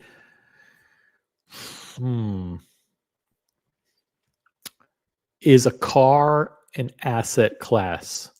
That is a fair analogy, because most cars that are purchased, especially cars that are purchased new, and we're talking about the entire watch industry, so we have to presume when he's talking about watches, people are going to assume, oh, buying watches new from a retailer. And are those watches an asset class? No, they're not. They're not a consumable. I mean, they're like, if you like the financial definition of asset is like asset has value. Yeah, it has value, but it's not an asset class in the sense that creates a misimpression that it is an investment that appreciates. That's the problem with all of this investment talk, is that people use these terms that mislead other people. Like you say, oh, like watches are an asset. And then people wrongly or incorrectly think, well, oh, if it's an asset, that must mean that it's an investment. Or if it's an investment, that must mean it appreciates. Oh, you know, because it's an asset, it must go up in value. No, there's a lot of opportunity for misinformation here. So, I mean, cars are assets, but if you buy a car, 99% of the cars that you buy new are going to be worth less, 50% less in 3 years. They're not going to be worth more. Are there certain collectible cars, or are there some cars that you can buy new at retail that hold their value better or actually appreciate? Sure, but does that mean that car is an asset class in the way that may mislead people into thinking that cars are things that they should buy to have part of their investment portfolio? That's the key. That's what he's getting at here, that watches should be part of your investment portfolio. Or some people are doing that. And some people are. You know. Captain, I think, rightly and accurately says collectibles, whatever that means, collectibles are generally an asset class. Fair enough. That makes sense.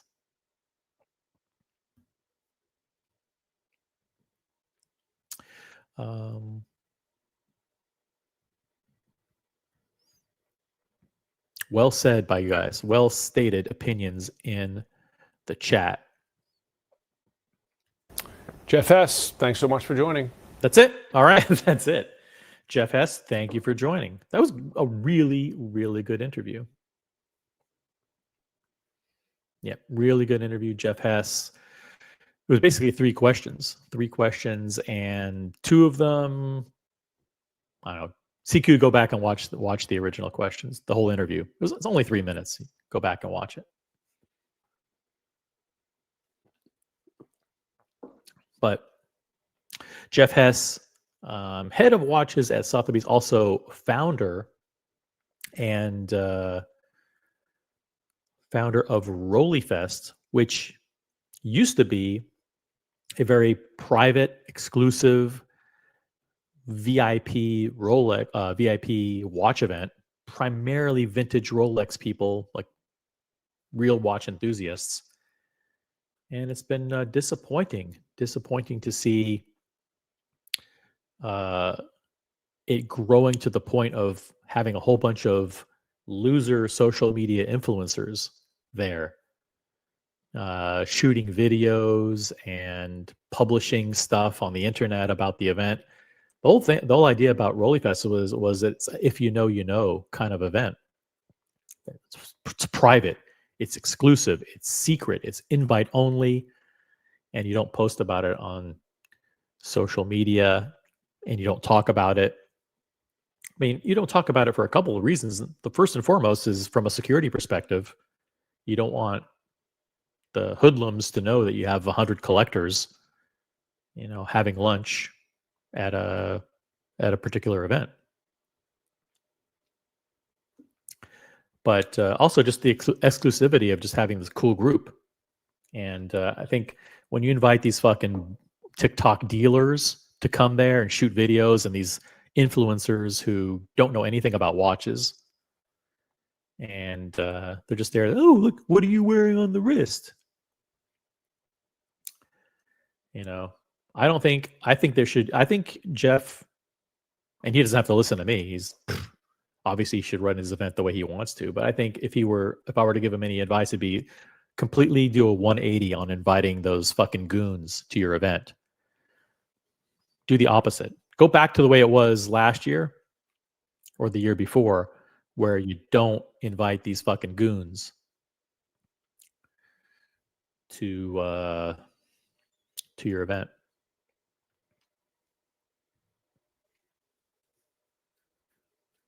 Person in the back room, you could just drop a quick note in the private chat or turn your camera on so I know who you are. I probably know who you are, but I don't.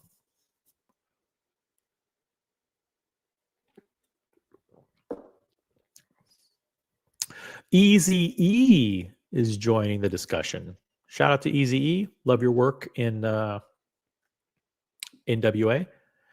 OC, I looked up traditional asset classes: stocks, bonds, real estate, cash, market funds, precious metals like gold and silver, but nothing about cars or watches.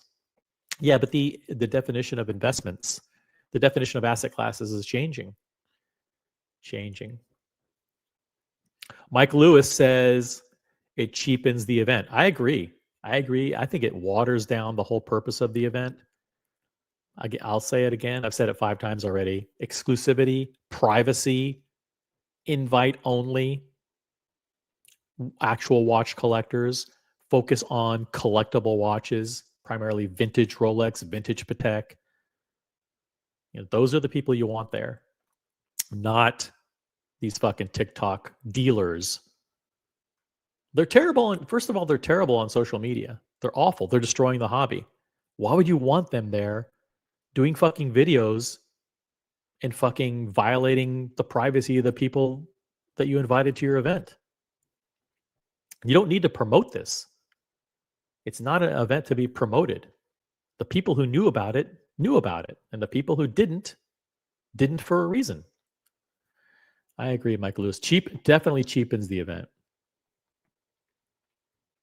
I was not, for the record, I was not at Rollyfest. I've never been to Rollyfest, and I was actually out of the country during Rollyfest, so I couldn't attend. Also because I wasn't invited, which is another reason.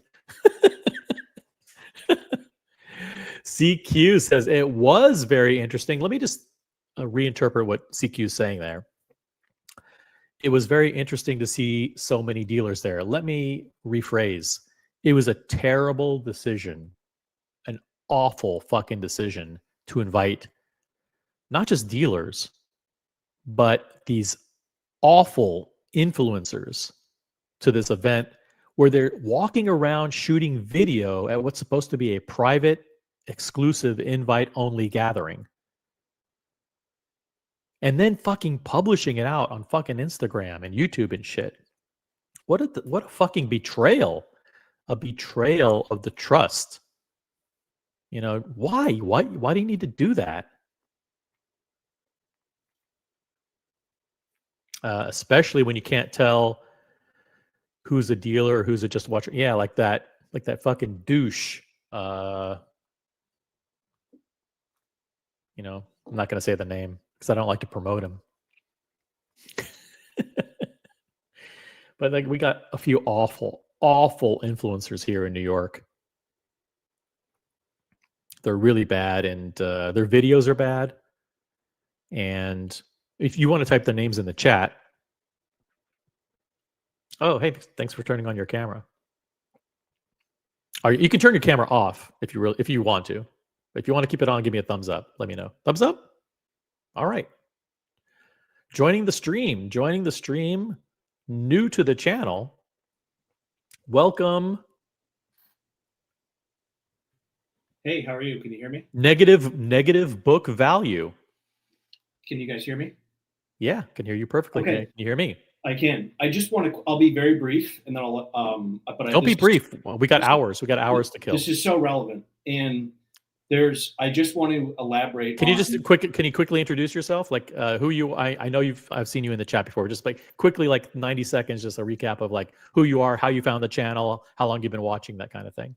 Yeah, I found the channel from I don't know. I guess tangentially from Archie.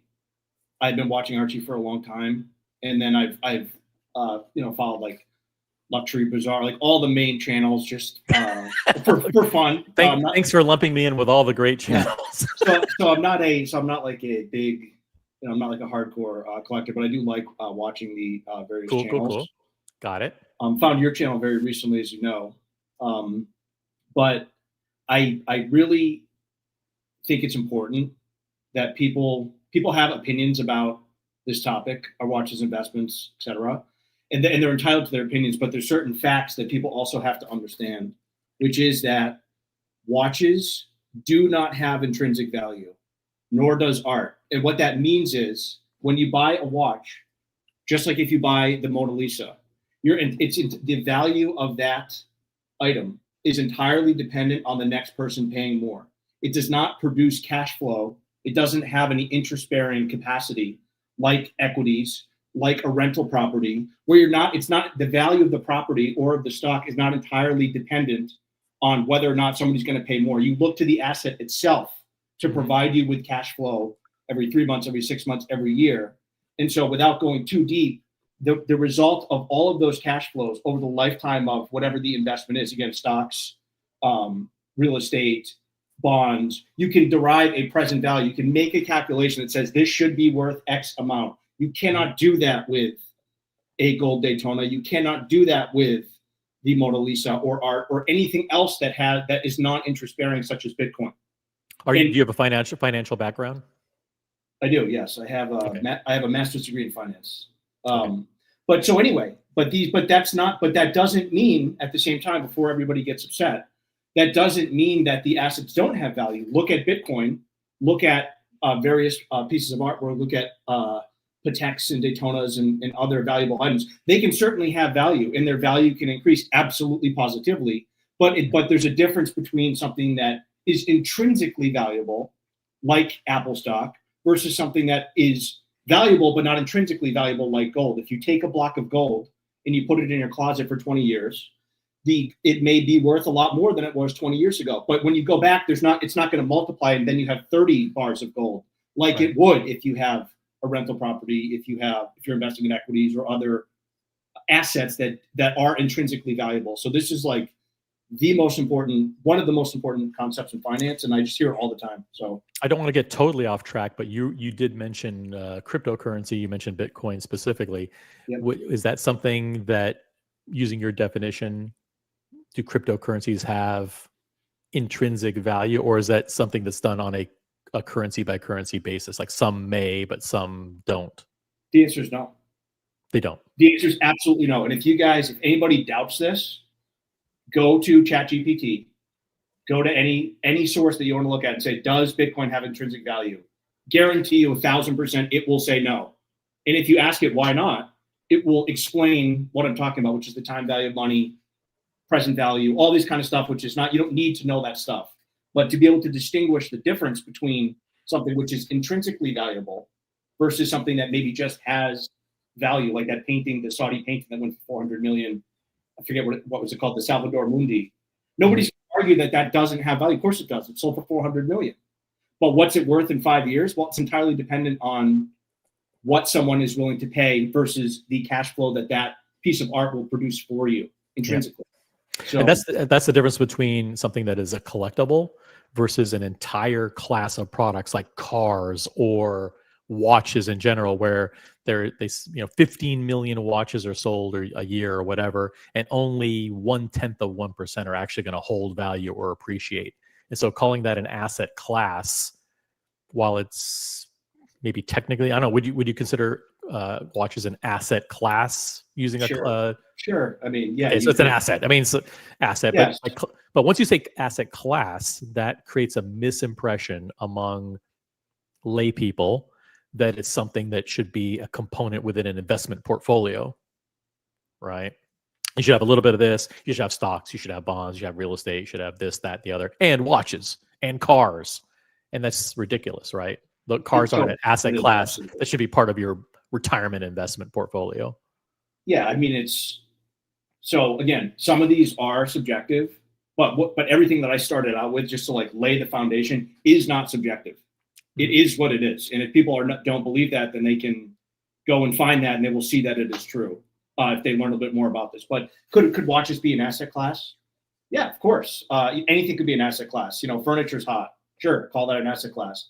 But it's not that calling something asset class implies that it has like institutional, like that institutions would have an affinity towards it and that it should be securitized in some way, something like that. So it's like, yeah, I guess cars are definitely an asset class in that sense, but there's no fund out there that's like, hey, we're buying Ferraris and vintage Mercedes. Do you want to invest with us? I mean, that would not be a very sound structure for those companies to set up. Have you always felt that, because you've been a watcher of YouTube channels for a long time about watches, have you always felt that watches have no intrinsic value?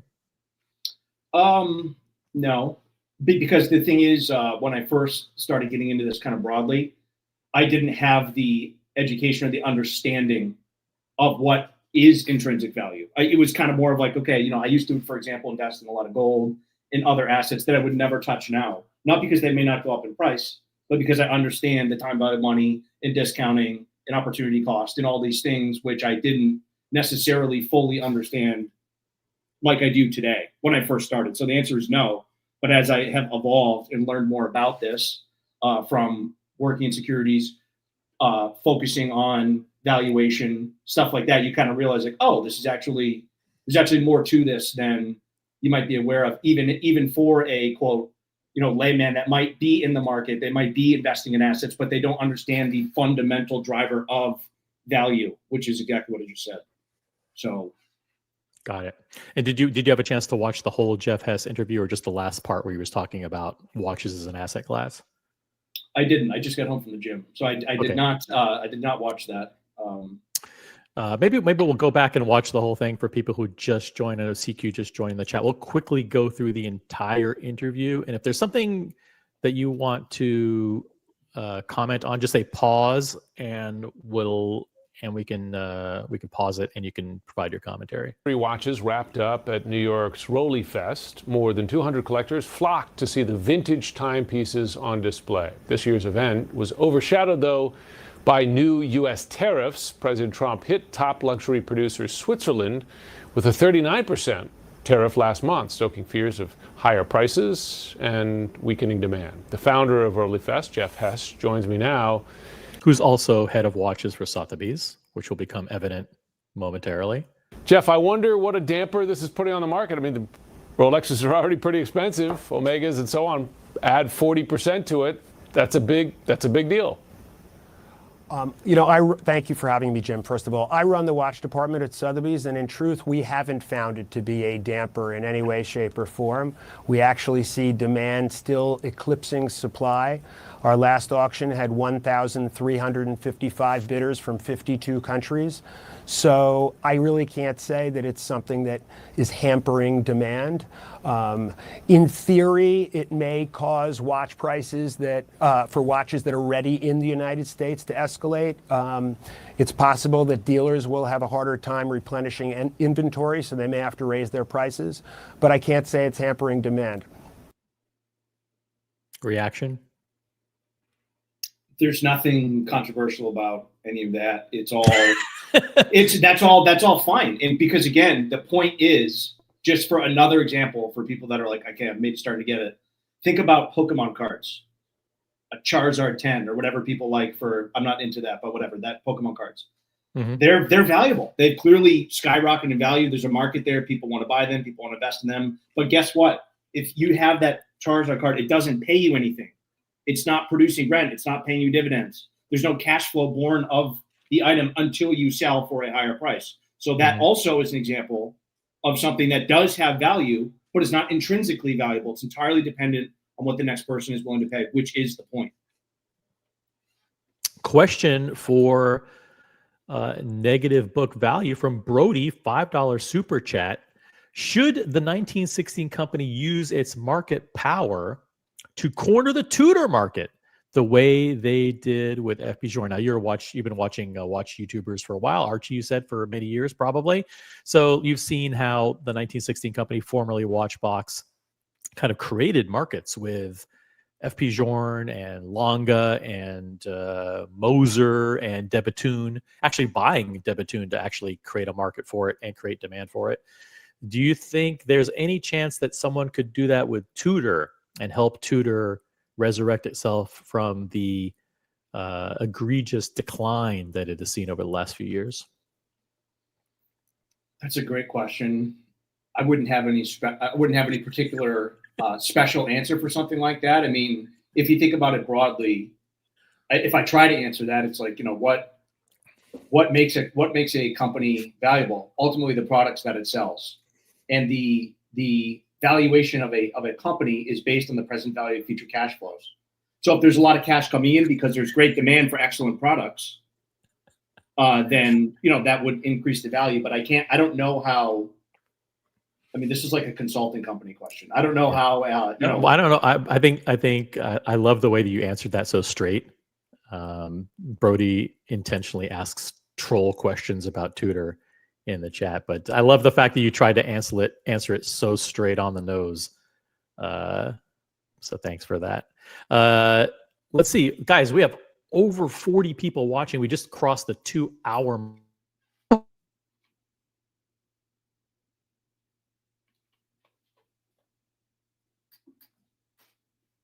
And good watch news and good entertainment. But CQ says no one has the power to do that for Tudor. Exactly. Yeah. Nice try, Brody. But thanks for the super chat. Let's continue on. Question number 2 for Geoff Hess from CNN. I mean, obviously, I guess on collectibles that folks brought years ago, selling at a market event like that, different from new watches to some degree. Are we finding that this is a case where manufacturers are eating that tariff, or are we seeing it passed on in retail prices as well? I think it's a little too early to tell. I think early. The notion of tariffs and the effect is something that we're all just figuring out. It's quite new.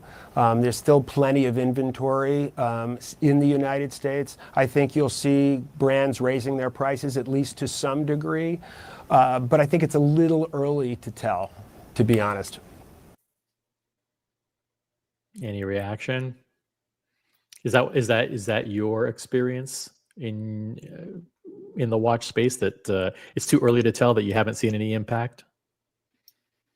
It's another one where I don't have any view that's different than anybody else. This is more like economics. This is not. I focus on finance.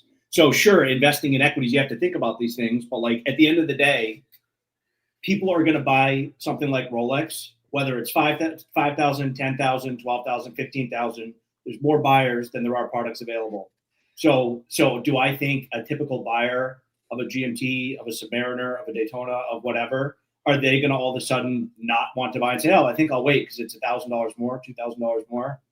I don't really think so because of the brand prowess. If it's something else, something that's not maybe as desirable, a video game console or something, and the kid's 25 years old, maybe I'll wait till after Christmas when prices come down. But Rolex has so much demand, and some of these watch brands have such overwhelming demand that the kind of clientele they have, I don't know that it matters that much. But it's my opinion. What's fascinating, and going back to the intrinsic value of watches kind of issue, is that because some watches are precious metal and the price of gold has been appreciating over the past, I'm not sure what the time period is, but obviously recently the price of gold has been increasing at a high rate. The value of some pieces that someone was asking me about buying one of my vintage pieces recently, and I checked it, and someone sent me something from Instagram that said that the King Midas had gone from $35,000 to $70,000 in secondary. I'm like, wow, why would it appreciate so much so quickly? I've had the watch for maybe 4 years, and it's been roughly 30, 40,000 or whatever. But for it to jump so much, a lot of it has to do with, if people have in their mind, like, well, half the value of the watch is the precious metal, and they put the thing on a scale and they say, well, you know what, if I melt this thing, it's worth $35,000 just to melt it in gold. Then they're like, oh, okay, it's going to be worth way more than that. Or at least it should be worth more than that. It's some of it is the actual material, but then the rest of it is the brand, the history, the collectability, and as you said, with collectibles, it's all about what is someone willing to pay. Anything, what something is worth is simple. It's what somebody's willing to pay for it in the market. Hey, ZeeDee, what's up? Morning, gentlemen. Good to have you on. Any comments or thoughts on any of the? Were you listening during tennis? I started right. I've been off No. for about an hour, but I heard what you guys were talking about just now. Gotcha. Yeah, I mean, I think obviously the collectible, it's lack of conversation about like the overall industry, which I think is probably what he's omitting. From what I was able to hear on this before my tennis lesson started and after my tennis lesson started, and so we can point out the Charizard cards and the grand son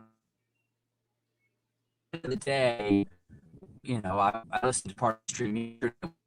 Black Bay AMT, is $1,000 more than it was when it came out, 16 months ago. That's a 20% plus raise on a $4,100 watch. And that is, that starts to make a lot of the things, whether you like them, brand, start to feel unreasonable, and will only continue to damage, the overall marketplace. We've talked a lot about, how basically every Patek Calatrava you can find under retail, from this year. I mean, it's not an accurate reflection. And obviously he works in the auction space. It's a rarefied space. Frankly, well, half the things that they're putting out there are probably unfounded if you actually really follow the auction space, in terms of the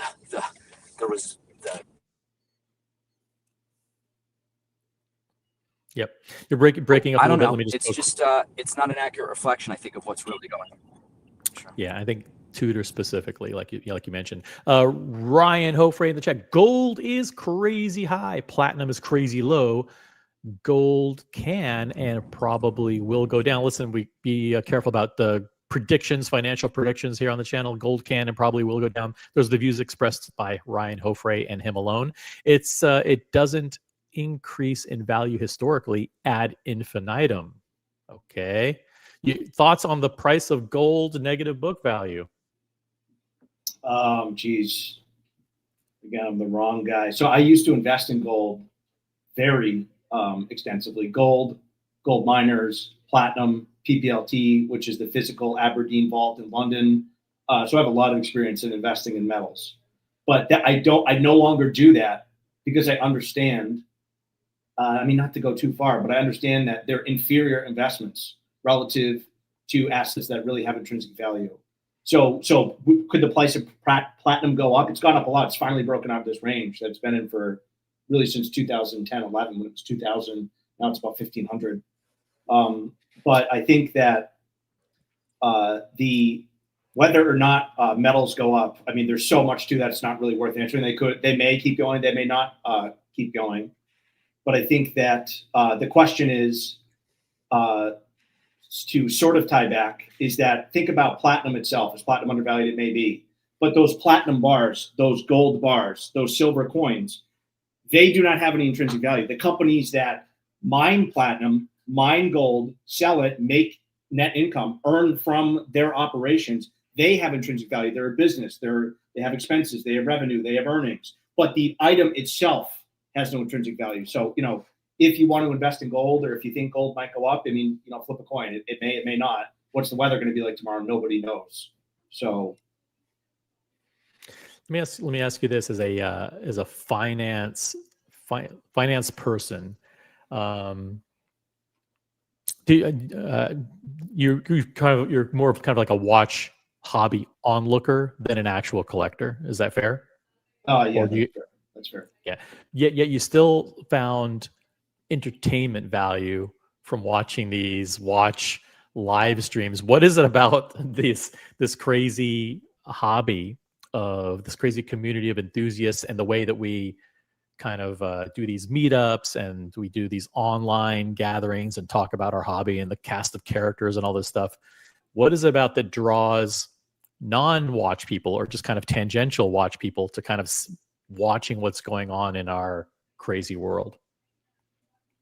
I mean, I guess because when I was more into this in the past, I was collecting some Rolex, some vintage Omega. When I say some Rolex, I mean like a Datejust, and I also had an Air King, some vintage Omegas, some Aquastars, some other obscure brands. So I did have a small vintage collection of inexpensive stuff that I was running back in the day. Eventually, I was like, I'm not really that into this. Just give me one watch and I'll be happy. But what I like is I like the business aspect of something like Luxury Bazaar, the utter devastation of like Timepiece Gentleman. It's fast to watch something like that, like from the business, like, okay, so I like that part of it, but I also lately have become more interested in sort of the dealings between various companies and personalities and the way that, I don't know, I find it all kind of like almost like a TV show. Yeah, and you mentioned Timepiece Gentleman, and a lot of people forget that what he did for the industry and the profile of the industry, in the secondary market, the way his rise, his meteoric rise in social media was aligned with the crazy perfect storm that was going on, with the market and the appreciation and COVID and you can't travel and all that stuff. And he was there and he created a new platform, a new narrative. It's like the day in the life of the guy, and everybody rushed to follow his blueprint for how to become a social media dealer. And his downfall, while it occurred along the same timeline as the decline in watch prices, it may have been precipitated by that. It's fascinating that he took a lot of people with him, in the sense that the genre that he created almost completely evaporated as well. It's almost like the people, and there were people who jumped on the bandwagon to emulate and copy. These are people who, like you mentioned, Luxury Bazaar. Let's be honest. Luxury Bazaar said, listen, look at what this guy's doing. I want to be a celebrity too. I've always wanted to be in Hollywood. I've always wanted to be like the big cheese in the watch industry. Now is my chance to create a show based around what we do here, and we'll just copy it and because I have money, I'll just do it with more cameras and more professional people, but it's almost like when Timepiece Gentleman went away, that whole genre went away with it. I know that it's not his fault that it went away. It's because these dealers had to start cutting costs. They were firing salespeople left and right, and they couldn't pay to have a full-time videographer and a full-time social media person and all this stuff, doing the stuff that they were doing, filming them flying around in planes, delivering watches and all the stupid shit that they did, the $17,000 dinners. But you were a viewer, I'm assuming, of the entertainment value of Timepiece Gentleman, all that stuff that was going on at the time. It was an exciting time to be in the hobby, right? Even if you weren't buying tons of watches. Yeah, it definitely was. But I guess so. Closing comments are this: something like Luxury Bazaar. I never bought from them. I like their channel. I appreciate their business. Paul Altieri at Bob's Watches. These are actual businesses. They have actual CPAs, people doing finance, people doing accounting, lawyers, well, they're paying taxes. But I'm saying it's a real business as compared to something like that. It maybe gave the appearance, but like, come on, if you're doing everything in Excel and you're writing it on your hand, okay, oh, this guy $50,000. I mean, it was so I loved watching it for the entertainment and the drama, but also I wasn't hoping the guy failed. I didn't know he was a Ponzi scheme initially, like most people. But it's interesting to watch. But in your mind, because you're a finance guy, weren't you doing the calculations in your head? And you're thinking, okay, listen, wait a minute. This guy's trying to buy market share by doing what he's doing at very, very slim margins to get into the space and make a name for himself. And could you kind of see the writing on the wall that, guy, either this guy's going to make it big or he's going to fail miserably? Or did you not have a prediction on that? I didn't. I mean, would I have invested a penny into something like that? Absolutely not. But it wasn't necessarily like, oh, this is going to crash any day. But I didn't. It was definitely very. I was skeptical of it, but I wasn't like I didn't know enough. I wasn't in deep enough to know or even have an idea of what was going on. I just thought, wow, this is. So somebody's investing $1 million. I'm going to go blow it on a Ferrari and whatever else lease that I'm can pay for a month. Like, this sounds pretty sketchy. But that was about the extent that I thought about it. Let me ask you this: when he gets out, will he be bigger than he was before? Great question. No, but he may come. I mean, but people, there's so much interest in him and Luss, in all the people around that story that I'm sure he'll have a good amount of people that might follow him no matter what he does, just because he's kind of a sociopath. And it was so interesting at the time for so many of us, just watching this utter disaster unfold. That sure, some people come back to him, but he's not going to be bigger, I don't think. Yep. Well, thanks for jumping on. Appreciate your sharing your opinion on watches as assets with us, and thanks for tuning into the channel. Hope you come back again. This is listen. I started on YouTube. Maybe when was it? Was it December of 21? Maybe January 22. So I've been doing this like 3.5 years or whatever. So I don't know if you know this, but I one of my first appearances was on Archie Luxury Channel. So you can probably go back and type my name and find it on there. Probably somewhere around like January, February of 22. So, but I've met Archie many times. He's always been good to me. Always been a big supporter of mine, and it's fascinating to see how like the YouTube algorithms, create these connections between, for the viewers about, what your preferences are watching and consuming certain content, and then proposing and recommending other content. I'm assuming you found me that just because I popped up in some feed or maybe on Instagram or something like that, and you saw, oh, what's this watch guy doing? What's he doing? And you got kind of hooked on watching a little bit of it. But thanks for popping on. I mean, any thoughts on just like the YouTube space and what you've seen over the past 2 or 3 years? I've seen like people who I used to admire in the space, they used to do interesting content, just like completely vanish in terms of quality content. The live streams, I got to be honest, they're worse than ever. I mean, let's be honest, the live streams are awful. Shout out to all my friends in the live stream space, but most of those guys are just, the audiences are terrible. You seem like you're an actual normal person.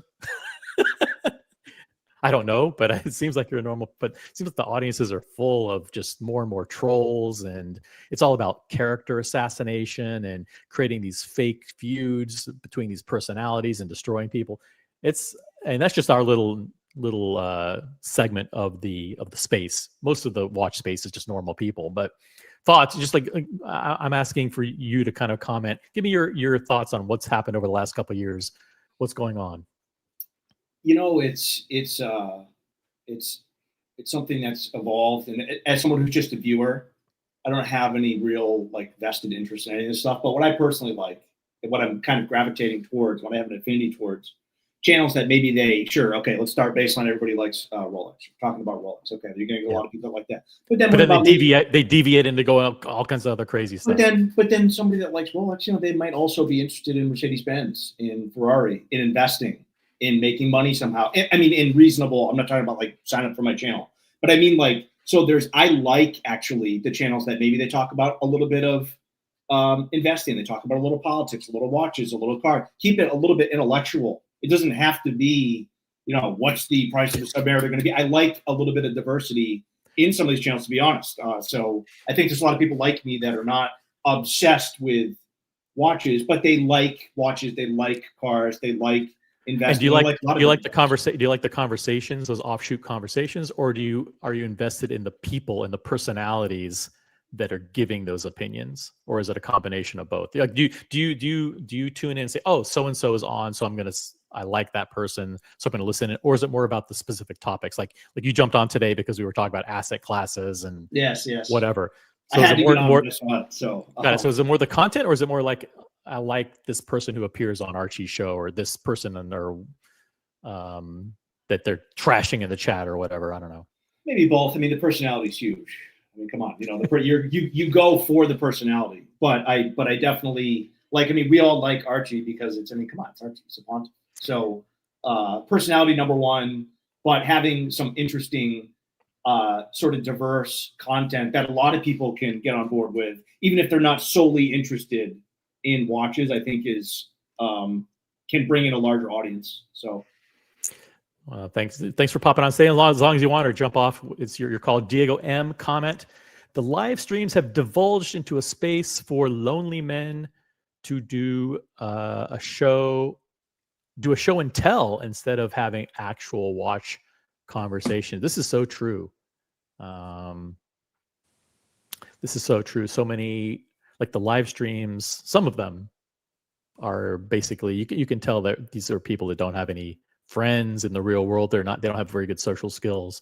They're not able to do meetups. They're not able to meet with real people in the real world, have real friends. And then they use these live streams to replace what they can't achieve in real world. Good point, Diego. ZeeDee, you're back. Speaking of show and tell, do you want to do what I would say is let's go an authorized unboxing? Let's go straight into a segment where we have lonely men on a panel doing show and tell instead of actual conversations. Tell us what are you thinking? What are you thinking? An unimproved unboxing? It will be approved, I believe. Approved. Okay, so let's reflect. A lot of people, you're relatively new as a panelist on these live streams, so we need backstory. So let's refresh everyone's recollection, who you are, real briefly, maybe in 3 minutes. Like when you started getting into watches, what you got, and like maybe the sequence of the things that you have and what your collection exists of today. Okay. I'm ZeeDee, everybody. ZeeDee is going to do an approved unboxing. Let's quickly recap his background, and then we'll bring everybody up to speed. For me too, because I'm senile. I don't remember half of this shit. I don't even know who ZeeDee is. I just see him on the panel now. Never seen him before in my life. Mid-40s. First watch was a graduation gift from college in the early 2000s. Was a Rolex Oyster Perpetual Thunderbird silver dial. I wore that every day for years and years and years. In about 2000, 9, I bought myself a Glass Shoot Original Senator Perpetual Moon Phase, an unapproved watch, which I loved. Was like my kind of dress watch. Was not unapproved at the time. I was only It was 7 not years unapproved at the time. Yep.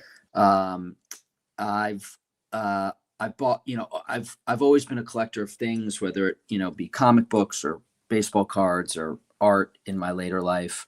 I started to sort of pay more attention again to watches in the sort of 2015, 2016 range.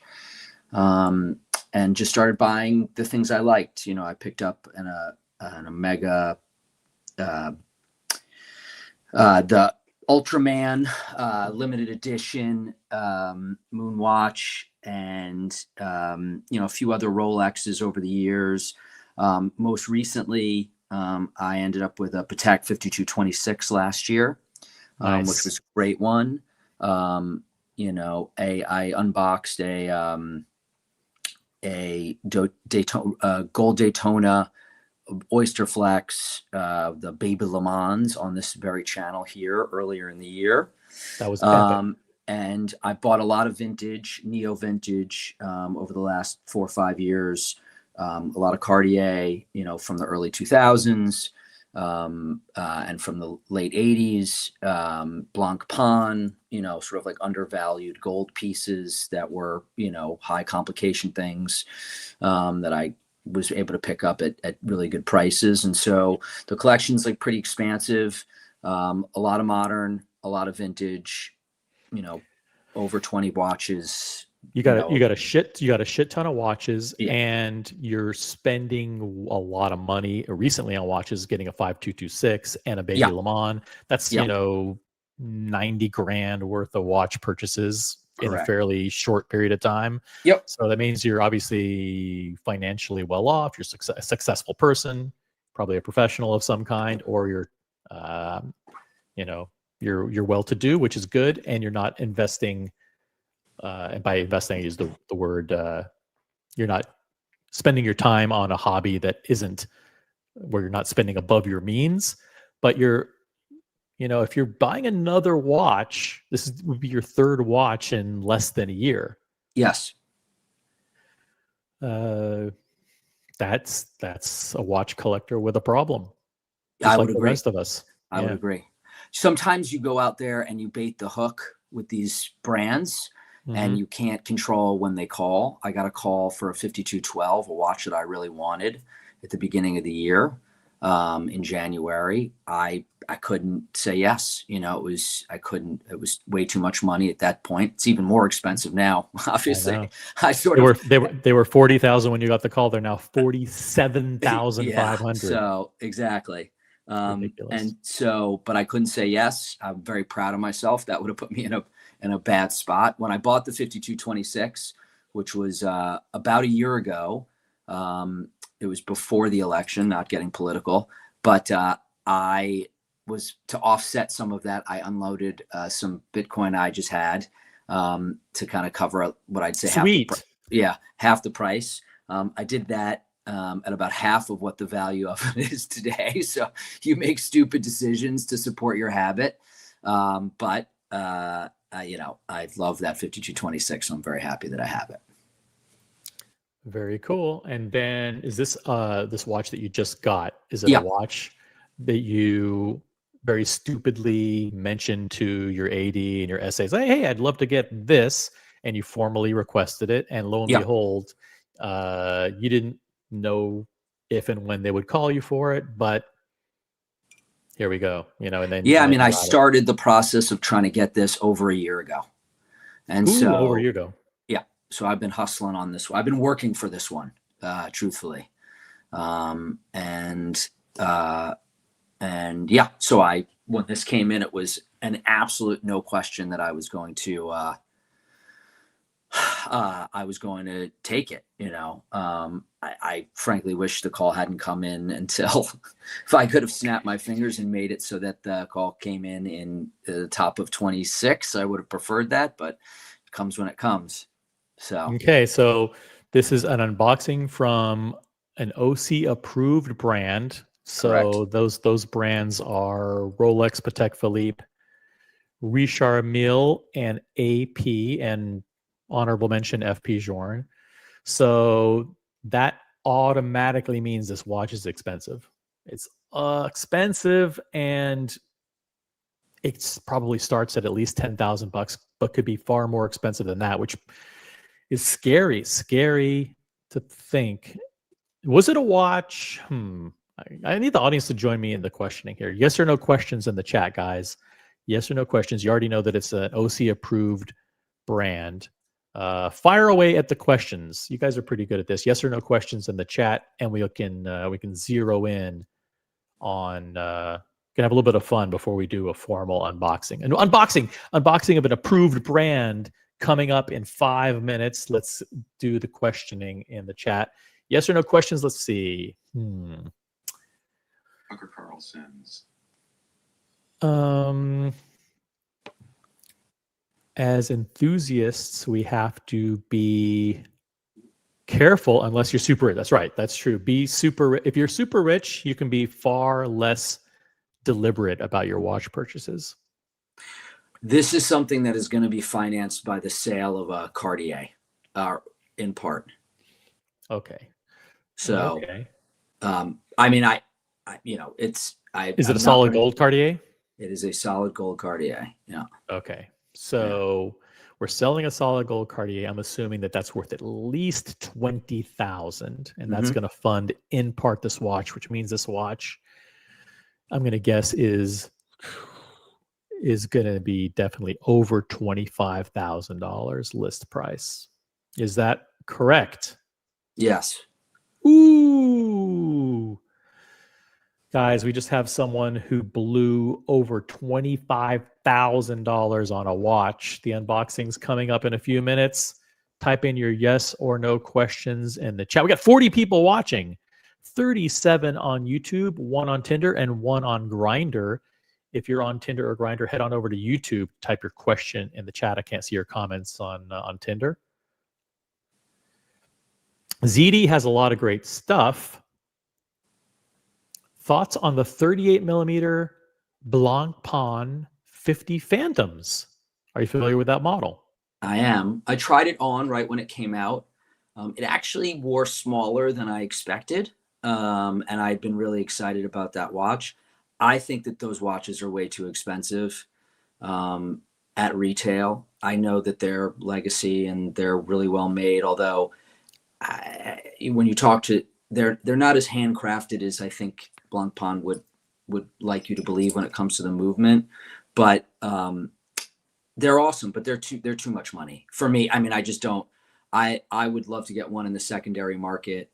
I think they had an opportunity to price that watch at a different price point, because ostensibly starting a new line for them at a smaller, diameter, and I think they fucked it up, honestly. But it's a great watch.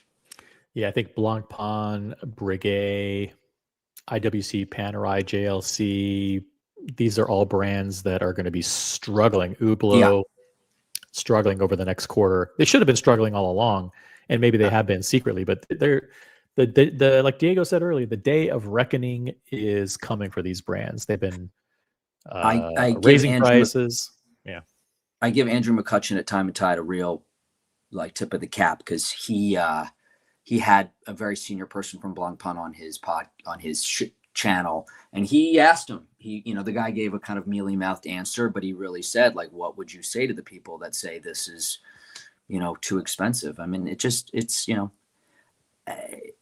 you can hate Rolex, which I know you don't. You can, but at the end of the day, when you're looking to charge, I don't know, whatever it is, 18, 19 grand on a strap for a Blancpain versus just getting a Rolex, Submariner in the gray market over asking and still coming out better than you probably would even when you get a discount on the Blancpain, it's just, you've lost the plot. And Buckley, who's known for giving very specific guesses and doing so with pinpoint accuracy, says it's the yellow gold ombre day date. So I That like would be- that as a guess because it would be replacing one gold piece with another. But I don't know if I'm supposed to answer, but that is not it. It's not it. Specifically, it was the answer is no. Yeah. What specific model Cartier is getting the axed or is getting sold? The 2960, the gold, like the Gordon Gekko watch, the gold, Santos de Carré or de Massif that I've had for a couple years. That is yellow gold. Yeah, yellow gold, vintage. Let me see if I can pull up a picture here. I'm not sure if this is the exact one, but does it look like this? Yeah, no, white dial with Roman numerals. But white dial with no Roman exactly. numerals. Yeah. But a full yellow gold. That's Yep. a absolutely insane watch. Look at that. Yeah, White dial with Romans. I love Classic. it. So awesome. So yeah, that one's getting the axe. I'll start with here's another guess in the chat. Is it the Rolex Daytona Oyster Flex with the yellow gold with the turquoise blue dial? It is not. That would be dope. That would be unboxing $100,000 watch. That's Theoretically. the first time the word dope has been used on this channel, but that sounds good. That would be dope. I would sell that watch. I would immediately flip it. I don't care if it got me blacklisted forever. I would make the 60 grand and march on with my life. You would sell it. This is a fascinating question because we've been having private conversations about which watches, if we got, we would sell. And we have some people in our community who are getting FP Journes. They're getting the Miss Elegant, and they're getting the Havana, and they're getting other things. Yeah. And there's certain factions within our group that say, listen, if I got a Miss Elegant and I bought it for 20 and it was worth 100, I wouldn't give a fuck about what I'd buy in the future. I would sell it immediately, pocket the 80,000, and do something with it. And there are other people saying, they've been asked, like, listen, at what price would you sell this model? And their answer is, I wouldn't even sell it for $1 million because I want to be able to get additional FP Journes. I think the difference between Journe and Rolex is pretty significant because you're talking about 1,100 watches a year and like them actually probably truly knowing everybody who sells their watches. Unless you can find a dealer who can sort of broker safe sale for you. I mean, there's hundreds and hundreds and hundreds of Rolex ADs throughout the world. There are, obviously those turquoise dials are not flowing, readily, but like they're out there. And, if they're getting them on like half of these channels that like I see on my Instagram, like I just wouldn't, first of all, I don't love that watch to be on particular specific, like the meteorite dial I would keep. That blue one doesn't just doesn't do it for me. So like I would feel FOMO for bailing on it. Right. And I don't know. I don't know what the market price is, but if it's putting $60,000 in my pocket, I would just have to do it. You're going to take it. Okay. Yeah. Fair enough. Let's see. I wouldn't do it on the meteorite though. So it does come down to the specific model. With FP Journe, let me just ask it. Is the watch that you are unboxing today FP Journe? Yes or no, ZeeDee? No, because I know that is barely approved. Barely approved. So FP Journe's out, guys. There are 4 brands left that it could be. It could be RM, Patek, AP, or Rolex. Let's try to narrow it down to a brand. Ask your questions in the chat. Buck, you have a fan in the audience. Buckley says ZeeDee gets it. Buckley is actually I don't want to mischaracterize his philosophy, but I think he would agree with you that if there's an opportunity to drop $60,000 into your lap, from selling a Miss Elegant or selling something like one of these crazy Daytonas, that he would just fucking do it, man. Just do it. And Brody says ZeeDee went to the Buckley School of Dirty Flippers. That's not fair. It's not fair. That's not fair. I mean, the truth is, like, I'm specific. I would not flip a Journe, should I have the opportunity to get one of those. Let me ask you a question. Let's say you got a Miss Elegant black dial and you paid 25. You paid what was that? You would not? I would not. No. You didn't listen to the rest of the question. Sorry. Go on. Okay. You got a Miss Elegant from FP Journe. Yep. And the watch is currently selling in secondary for $120,000. You paid $25,000 for it. I come along and say, you know what, ZeeDee? I'm a friend of yours, but I'm not going to pay you less. I'm not going to give you the friends and family offer. I'm going to overpay because I know, like, you know, Journe means a lot to you and parting with this watch may have ramifications. So I'm going to offer you $150,000 for the watch. $150,000 for the $25,000 watch that you just bought. You barely even put on. You should have zero sentimental value to it, zero emotional attachment. Would you accept my offer? If you offered me that today, 150,000 cash, ZeeDee. If you offered me that today, the answer would in fact be no. Do you still think he gets it, Buckley? Buckley, do you still think he gets it? But you see, I live by the philosophy is, do you need the money? Right? And so the reality is, if I needed the money, then the answer, of course, would be yes. But if I don't need, and you could say, who doesn't need 150 grand? But ultimately, I may feel differently in 2 months, in 6 months, you know, at that moment in time. If you asked me today to give me 150 grand, if I had just gotten the watch, I would say no. Okay. All right. Let's test your hypothesis that you don't need the money. Let's say, this is hypothetical. Yep. But follow along carefully. The market value of that particular reference that you got for 25,000 starts to go up and up and up. We're in October. Yeah. By January of next year, the watch in secondary is $200,000. I'll sell it that moment.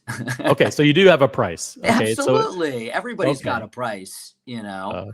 I mean, $150,000 is a fucking insane amount of cash. It is, undeniably. But not enough for you to sell. But not enough for you to sell. Now, because we're creating a fictitious moment in time, it's so, you know, I'm getting this watch. I barely worn the watch. I've worked my ass off, gone to fucking dinners and pop-ups and all these goddamn things and shown up and expressed interest and made friends and da-da-da for 2 years, you know, because I genuinely like this thing. It's not a long con to get it, right? I'm not in the dirty school of flippers, and I don't need the dough, then I'm going to probably decline. As it starts to get totally preposterous, and someone could you don't think 150,000 is totally preposterous? It's completely preposterous. It's an insane amount of money. It's ridiculous. That plastic fucking watch. It's ridiculous. That they started making as a goof. It's absolutely ridiculous. Totally. All right. But let's get back to the action, guys. In the chat. And you also never know who's on these streams, so you got to be everybody. About what you dude, everybody's watching. I guarantee you, everybody's watching. All right, so let's guys in the chat type in a brand. It's one of 4 brands. Yes or no question. We'll narrow it down to the brand. We'll start to get this show on the road. We don't want to keep you guys here all day. My wife's going to come home soon, and I've got a and she doesn't know about this watch, so she doesn't know about the watch yet. That's another question. And she doesn't see the bills either. But wait till she sees. You're not going to show her the bill, are you? There's a off the books credit card. We have a hidden credit card that we keep not away hidden, from not hidden, just the off the books paperless statement. You know, paperless statements. So off the books, guys. Someone in the chat guess a brand. Quickly, come on. We got over 30 people watching still. So that means someone should be in a position to type in a brand and guess a yes or no question. And let's start to zero in on what this thing may be and get the show on the road. We want to try and get this unboxing done in at least the next hour and a half. So St. Peter, no, Longa is not an approved brand. There are only 4 approved brands here. This is an approved unboxing. It's either going to be Rolex, Patek, AP or RM. I'll start the questioning. Is the watch from Richard Mille ZeeDee? Yes or no?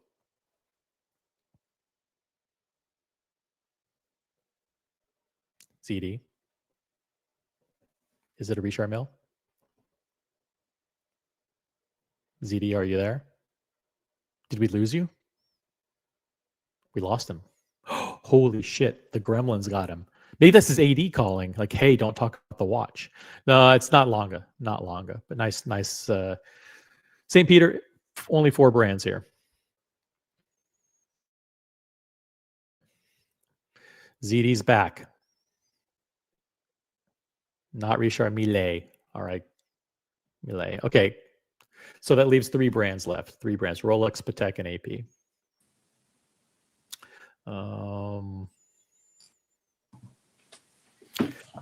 Any other guesses? Any other guesses? ZeeDee's wife just came home. She called me. Shit, Actually, I gotta go. That's actually what happened. She called me on my cell. Here we go. SE is, I think, throwing in a Rolex emoji in the chat. Let me just double check. I can't see that on my platform software here. Is it a Rolex? Yes or no? ZeeDee, is it a Rolex? No. Oh shit! It isn't? It is not. I thought that was going to be a yes. I thought it was going to speed things along. Holy fuck. It's not a Rolex? It is not. Oh shit. You're fucked. Oh man. That's it. Guys, that means it's either, I'll move ZeeDee over here. Full screen. Look at this, just blank avatar just to create some mystery. This is either a Patek Philippe or an Audemars Piguet. Oh no. It's a watch that you requested over a year ago. Correct. And you just got the call. I really would prefer not to do this alone. I'd love anybody who's watching to jump on the panel with me and join, because like it's a celebration too. Like this is going to be, no matter what it is, if it's from AP or Patek, this is going to be fucking epic. The link to join the panel is in the chat. It's also pinned. Jump on, join me and ZeeDee, and let's do it. Let's, I'm afraid to ask, is it a, it's fucking Brody. Brody is like the best troll of all time. Brody says, is it the Patek 5226G? Let me stop, don't answer. He already has one in his collection, Brody. He already has the 5226G that you picked up. When did you buy this? A year ago. A year ago. So he already has the beautiful white gold, time only, asphalt dial 5226G. It's a watch that many people in the community wish that they could get offered, but they can't. Even though there's all this bullshit. Oh, but this watch, isn't desirable. This is one of the dogs. Oh, this sells for under retail. Yeah, you know what? You still can't get it, fuckers. Absolutely. I absolutely love it. Yeah. And it's a fucking great watch. This is a watch that when it came out, people were skeptical about it. They were kind of ridiculed it a little bit. It's like, wow, this is expensive for a time only watch. Oh, that the dial is what. Turns out this is growing on people quickly. And there's also, a lot of Hamilton khaki, comps. Yeah, it's a Hamilton khaki. Fuck you. This is a Patek Philippe. And by the way, there's a travel time version of this watch. Yeah. That the retail price is now like over $90,000. That's one where you can absolutely kill it in the gray market. It's over 90 grand, and I've seen them for like 68, 71, which is still a crazy amount of money, obviously, but it's $20,000. What's the reference on that? Is it 5326 maybe? 5326. I think, is that it? Yeah, something like that. Let me just pull that one up real quick because that one is insane. Yeah. 5326 G for G. It stands for white gold and Patek World. Is it St. Peter says code 1159. Is it? I don't know if we ask if it's an AP or not. That means we're going to know whether it's a Patek or an AP. Do we really want to know? I'm worried. I'm worried in either case what it could be. If it's Patek, that's fucking insane because they're super expensive. It's AP. At least there's hope that it's a good one. I don't know. I don't know. SE asks, is it a GRJP?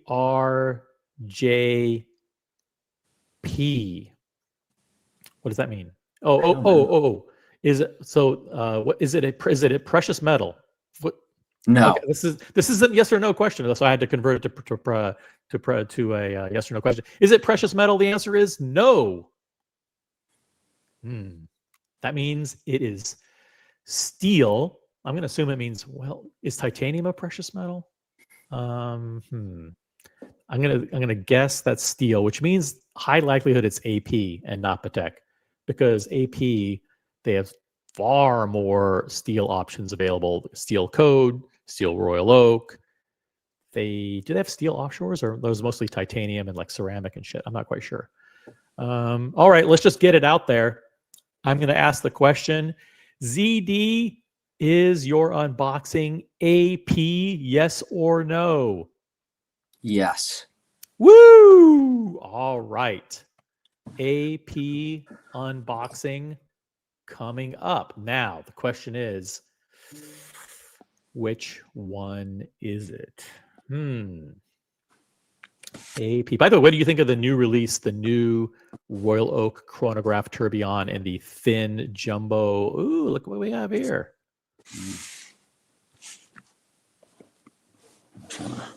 We have a box. We have people who are already applying AI to the dimensions of the box. Oh, we've got clues. We've got clues. No, there are no clues. These are just fucking things. It's the AP Frog Edition. It's an AP, guys, and it says Audemars Piguet unboxing. Okay, you don't have any APs in your current collection, correct? I do not. Okay, so this is a first AP. First AP. Any guesses in the chat? ZeeDee is about to unbox his first Audemars Piguet. Comments, questions, guesses in the chat. Try to make them yes or no questions if possible. If you want, jump on the panel to share in the unboxing. Hey, by the way, we got C3D Now who's in the chat. I want to say hi to C3D Now. He's a loyal viewer. He's the one who actually, back in the chat a few minutes ago, said, is it AP? So he was right. He was right. C3D Now, do you have a guess on which collection this may be? Are you wearing anything on your wrist right now? Me? Yeah. Yeah, I'm wearing a G-Shock. Let's see what the G-Shock looks like on the wrist, and I'll tell you why. Okay, that's a pretty cool watch. Love it. Looks like you have a pretty big wrist, if I recall. Not really. Not really? Yeah. Under 7 inches? Yeah, about 6.5. A little under 7. I mean, a little under 6.5, probably. Yeah, this is the 5000U, steel back, screw case back. Love a G-Shock. This is what I play tennis in today. Mm-hmm. Let me ask you a question. You've been following some of the recent controversy around AP CEO Ilaria Resta. Yes. Are you team Ilaria? I don't know. I don't really have enough of a. I mean, I listened to her be interviewed, recently, and obviously part of the reason I was excited. People from AP watch, so part of the reason I was so excited about unboxing this is because there has been so much AP chalk on this channel. I was like, normally I'm not I don't know. I was dubious about doing it just in general because whatever. But listen, guys, we're huge fans of AP. Did you see the thing that Nico posted earlier? I didn't actually. I saw. I think you might have started playing it right before I had my lesson. Yeah, again, we're going to do an AP unboxing, but this is what Nico Leonard posted a few hours ago. AP, and we'll get your reaction to this. AP was the watch brand that defined cool. It stood at the crossroads of luxury and daring. It had balls. It was the brand you'd spot on the wrists of true icons. No product placements and definitely no marketing. These icons were actual fans of the brand. Look at Jay-Z. AP told a story of masculinity, boldness, and a kind of effortless swagger. They were right there in the thick of the coolest sports like golf and the coolest cultural movements in our industry. AP was exclusive. Don't get me wrong, not every collaboration was a success, but at least every collaboration had that wow factor. Today, as you scroll through their Instagram, you can't help but feel that there's no real direction, or at least I do. The brand that once exuded a rugged masculine charm now feels almost unrecognizable. This is the same brand that worked with Arnold Schwarzenegger for years. The edge has faded into something that doesn't quite carry that same punch. And while they still dabbled in collaborations, it's not the same fearless spirit. I mean, it feels like the same. It feels like the brand has traded its once bold persona and their masculinity for something completely the opposite. It actually feels like AP is scared to stand out like they always did. So here's to the AP I want to remember, the one that stood for confidence, stood for courage, and didn't care about what the industry did. They were doing it their way. It's fucking heartbreaking to see the shift. I hope that they find their way back to being the fearless icon again. AP, I love you. Hugs and kisses, Nico Leonard. You know, Nico got to do something with AP like over a year ago. Like he was on maybe their channel, I think, which I thought was really interesting because like I know him to be a gray market dealer. So the fact that they had Nico Leonard on an Audemars Piguet thing with like an official Audemars Piguet person talking about different watches of the brand, like I frankly thought was bizarre more than anything. So I'm not impugning him. Don't know the guy. I'm a big fan of his content. But like, who knows? Maybe they're like, we're not going to embrace you anymore. And he, you know, is snapping at them. The truth is, the only thing that bothers me about AP in this moment is I wish that they made more. I think there's a path for them to sort of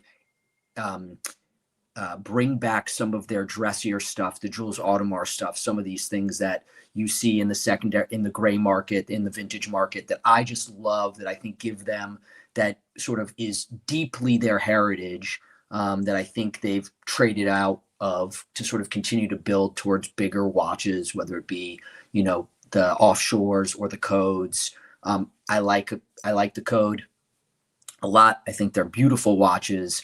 And I think that, you know, they've managed to kind of correct where they were going with that. And I understand why people did not like it when it came out. I think they've done a lot of work to make those watches beautiful.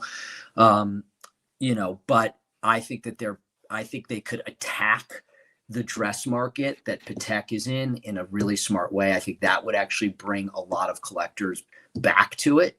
Maybe not the type of collectors they want, you know, but I don't know. You see a lot of women wearing Cartier watches, and obviously AP has been very focused on female collectors. And I think that they could, you know, put together, you know, a small condensed line of, you know, delicate dress watches for both men and women, and it would kill it. So that's my only really complaint about them. Got it. Yep. But this, you know, when you requested this watch a year ago, there wasn't a concern about like, oh, like AP doesn't reflect my values, or I don't give AP's marketing is going to shit. Give me a break. These are, you know, like I could care less. Yeah, this is a good watch. I wanted this watch. It's a hard to get watch, and and listen, I don't care if they have a guy dropping ice cream in the sand or whatever. I don't know what any of this means. You know, like they're in a business, they're trying to expand their business. You know, nothing that they've done has offended me morally. I'm sure at some point they will, you know, but they definitely haven't. If people are, you know, I don't know what's in people's minds. I think some people get upset that they seem to be focused on expanding their clientele. None of that bothers me. I agree with you. I think that the world has gotten too deeply focused on, you know, social media influencers, TikTokers, these people that don't mean anything to me when it comes to brands. And you were talking, I can't remember if it was earlier this morning or last night, about great, Rolex ambassadors or people that are ambassadors that make sense. And I think that, like, you want to have the ambassadors of these watches be defined by the greatness that surrounds what they operate in. I made a joke that Jacques Cousteau, I think, is the best Rolex ambassador, but like, what an incredible one.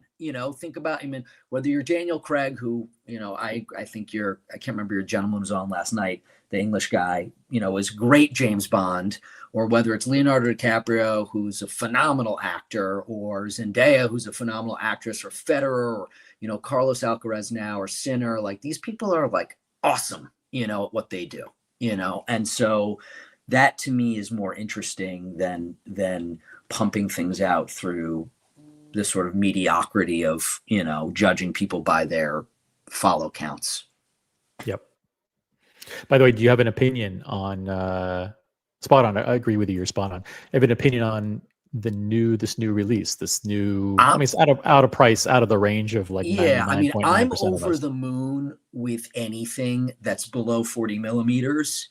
And so, that they, have started to do these perpetuals, below 40 millimeters, to me is like just so cool. And I think that this is like, I think it's a great thing when you think about, AP, the criticism, sort of just like not like bad collabs with Spider-Man watches and people hating on the code, and then just like countless, new versions of the Royal Oak, and that don't feel particularly, new. I think when you look at what they've done this year, I love the Star Wheel. It's an incredible watch. Absolutely. I prefer is it steel white gold one, but that watch, I put that watch on at an AP house and I was like, holy shit.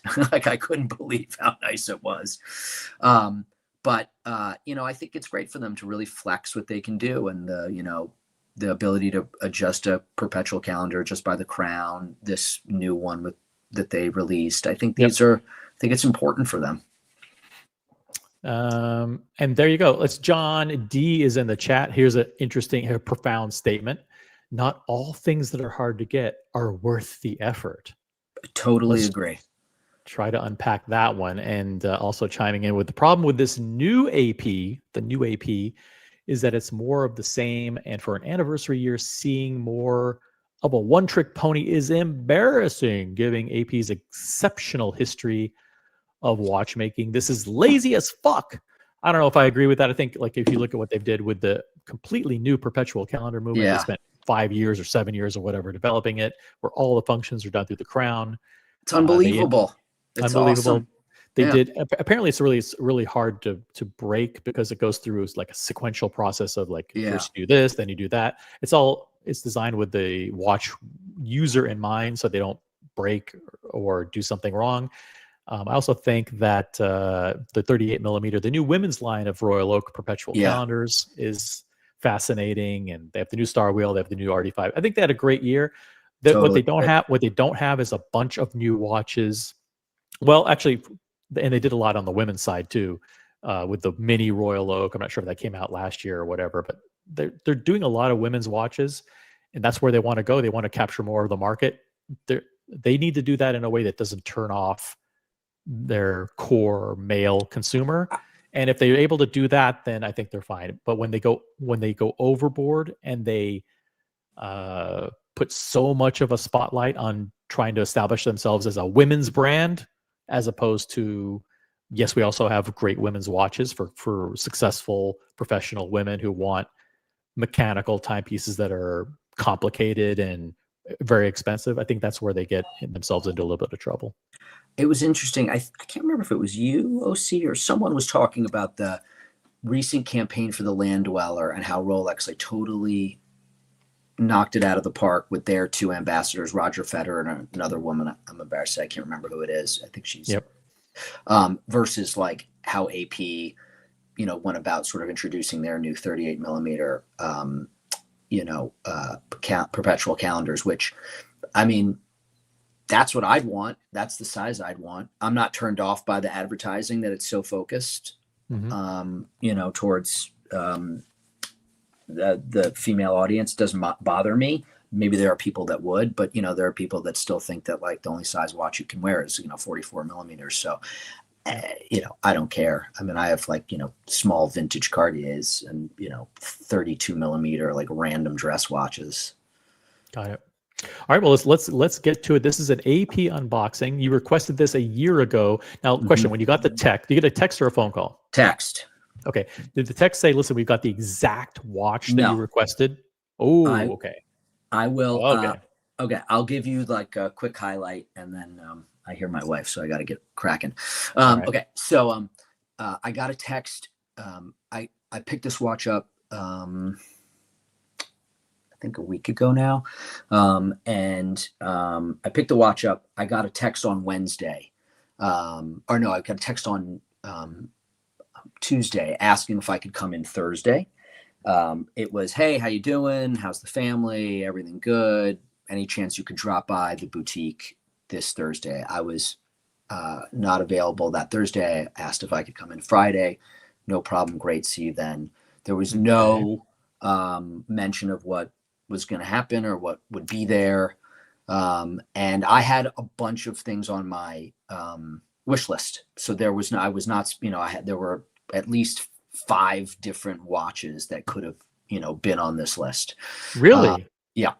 And the price ranges for these watches, were they in a similar price range, or did they vary? All within a similar price range. But, I built out a wish list. And then I had gotten a text. The funny thing is I'd gotten a text from my sales associate like 2 weeks prior being like, hey, what's going on? And I'm like, hey, how you doing, man? I like hit him back like a couple In other words, to find out that you were still alive. No. Yeah. I mean, I guess, but he hit me a few weeks before. Hey, how you doing? Blah, blah, blah. And I was in a meeting. I came out a couple hours later. I was, hey man, I'm good. How are you? And it was like crickets. And I was like, that's kind of weird. Like, and then, 2 weeks later, whatever it was, 2 or 3 weeks later, I got the text. So you don't even know what it is. That's how these guys operate. It's like, listen, well, hey, hope you're doing well. Can you come in on Thursday? No, I can't come in. I'll come in on Friday. Yep. And you have no idea if they're even going to offer you anything. But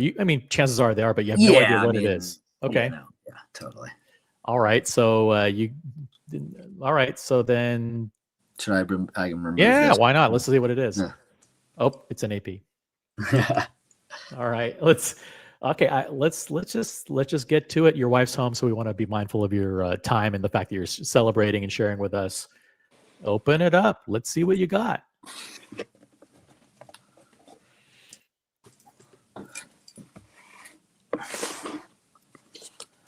Well, I'll do it like this. You can take it out of the cardboard. Take the whole thing out of the cardboard. Yeah. Move that. There we go. Most important thing is when you open it and tilt it up, don't drop it. Yeah. But take it, open up, spin it around, typical OC fashion. Let's see what he got. I'm excited. Holy shit. Oh my God. That is absolute. Now is this a 37 millimeter Royal Oak with the blue dial? Correct. Oh my gosh. Yeah, I'm impressed with myself. Wow, this is a really, really, really, really hard to get piece. People think like, oh, well, a 41 is a super, super hot in demand. The 37 is available. It's not available. This is a very hard to get watch. It's for people with smaller wrists. This is the one to get. It's the Royal Oak 15510 with the blue dial, 37 millimeter. Absolutely incredible. It's a no-brainer. It's fucking awesome. The blue is so good. This is God, what, holy shit, the camera, the light, and everything looks perfect on this one. We've just given away ZeeDee's time zone, by the way, for those of you who are very, very particular. They would have found out anyway. We got internet sleuths in the chat.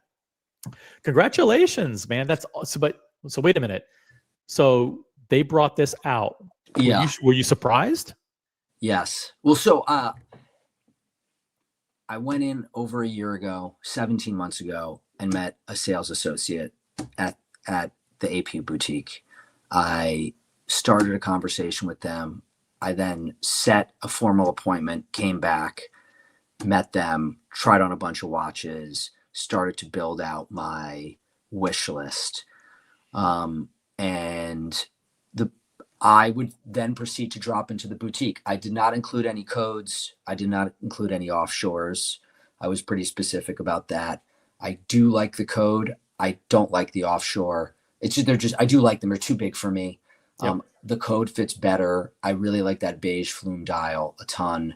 But I just couldn't bring myself to buy a $28,000 watch that I didn't want, like at that moment. And that I felt like, was a barrier to entry to get what I really wanted. I couldn't bring myself to do it. And I've looked at a lot of other APs in the secondary market, from the 80s and 90s that are, reasonable and not, exorbitantly priced or priced more than the current retail of new ones. And I flirted with a few of those over the past, 17 months and just never pulled the trigger. And I developed a really nice relationship with a sales associate. I would go in every once in a while. He's a really lovely guy, and I like a lot of watches. And so we would talk watches, and I like a lot of these micro brands that are the Toledano and Chans and the ZeeDee and all these things. What is it that you specifically did? Because people in the chat are going to wonder, like, you got a blue dial Royal Oak as your first watch from AP. It's very, very difficult to do, especially in today's climate. So, I mean, this story is fascinating. Are you attributing it to the fact that you're just a normal, likable person that happens to be a watch guy? You connected with your SA, and that's what all it takes. I mean, because like someone mentioned in the chat, like, this is the watch that the Jizz Club guy.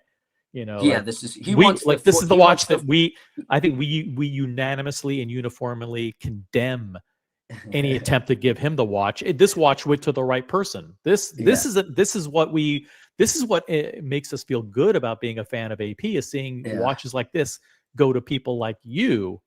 So, like, tell us, like, how did it happen? I do think it was that. I mean, look, I had basically, at one point, I think in the beginning, I only had this as my wish list piece, which was like naive and stupid, but I don't have great eyesight near anymore. And so I'd taken your silver dial. I'd not put your silver dial on because I felt like it was a little hard for me to personally read. And I didn't put the light blue one on because I'd just never seen it in person. And eventually, over the year and change, over the almost year and a half, like, I went back and I added both 38 millimeter chronographs and the silver dial and the light blue dial, and just sort of built that out as these are my 5, this is my wish list. So when I sat down, I really had no idea what it was going to be. I assumed it would have probably been the silver dial, which I was like very, very excited about. I sat down, we shot the shit for about 10 minutes, just bullshitted about stuff, talked about life and watches and school and kids and nonsense. And a young woman came out, she put it down. It was in the case, it was closed. He hit the button, he faced it towards him, hit the button, spun it around, and it was the blue dial. I was like totally gobsmacked. Couldn't believe it. Over the moon. I was so shocked. This blue dial is so unbelievable. It is shocking. We have no idea because we can't see it because it's on your wrist and it's not on the screen. Put it on the screen so we can see it, guys. This is what's gonna. Oh my gosh. Oh man, the blue dial Royal Oak. There's a reason why this is the icon, right? It really, when this thing is in the sun, the blue gets so like deep. It's incredible. The watch is just an absolute 10. This is what it's all about. And AP did the right thing. I think there's a comment here from St. Peter, who I think sums up the sentiments of the community rather accurately. AP made the right call with ZeeDee. I Very think kind. so. Look Thank at you. that. Very, very cool. Let's end the show on a high note. Let's end it by celebrating ZeeDee's unboxing of the iconic. This is a 15550 is the reference. It's Yeah. 37 millimeter Royal Oak and stainless steel with the blue dial. Very hard to get. AP made sure it went to a first-time customer who's an actual collector, a member of the community, a member of the, a big supporter of us, and I do appreciate him coming on to unbox. And that's it, guys. It's hope you enjoy the rest of your weekend. Congratulations to ZeeDee. Epic piece. Put it on the screen so we can see it one last time. I would just say to everybody, like, don't give up on your dreams. Yeah, no, it's totally fine. Shoot for the to, like, stars. It's totally fine to obviously, feel like you have to get one of those first pieces. And if you like those pieces or if they work for you, fantastic. They didn't work for me, sadly. And perhaps this would have happened quicker, but if you just sort of like go in, show your passion and try to be, a fan of the brand and create a real relationship, most of these people, like, they want to hook you up. They want to do the right thing. I do believe it. Yes. Tears, cheers. Thank Guys, you, AP. Shoot for the stars. Congratulations to ZeeDee. Have a great weekend, everyone. Thanks for tuning in. Upvote the live stream and become a member, do all that cool stuff. Thanks again to ZeeDee for jumping on and sharing this great moment with us. This makes us happy and proud to be fans of AP. This is why they're an approved brand, and we'll catch you on the next one. If you want to, I don't know if ZeeDee is available, but we'll do a quick 5-minute VIP after show with I can do ZeeDee. Okay, he's going to do 5 minutes of 5 minutes only. VIP after show. Click on the link. We're ending the stream. All right, guys. Peace out. Have a great rest of your weekend. And reach for the crown, too. Peace out.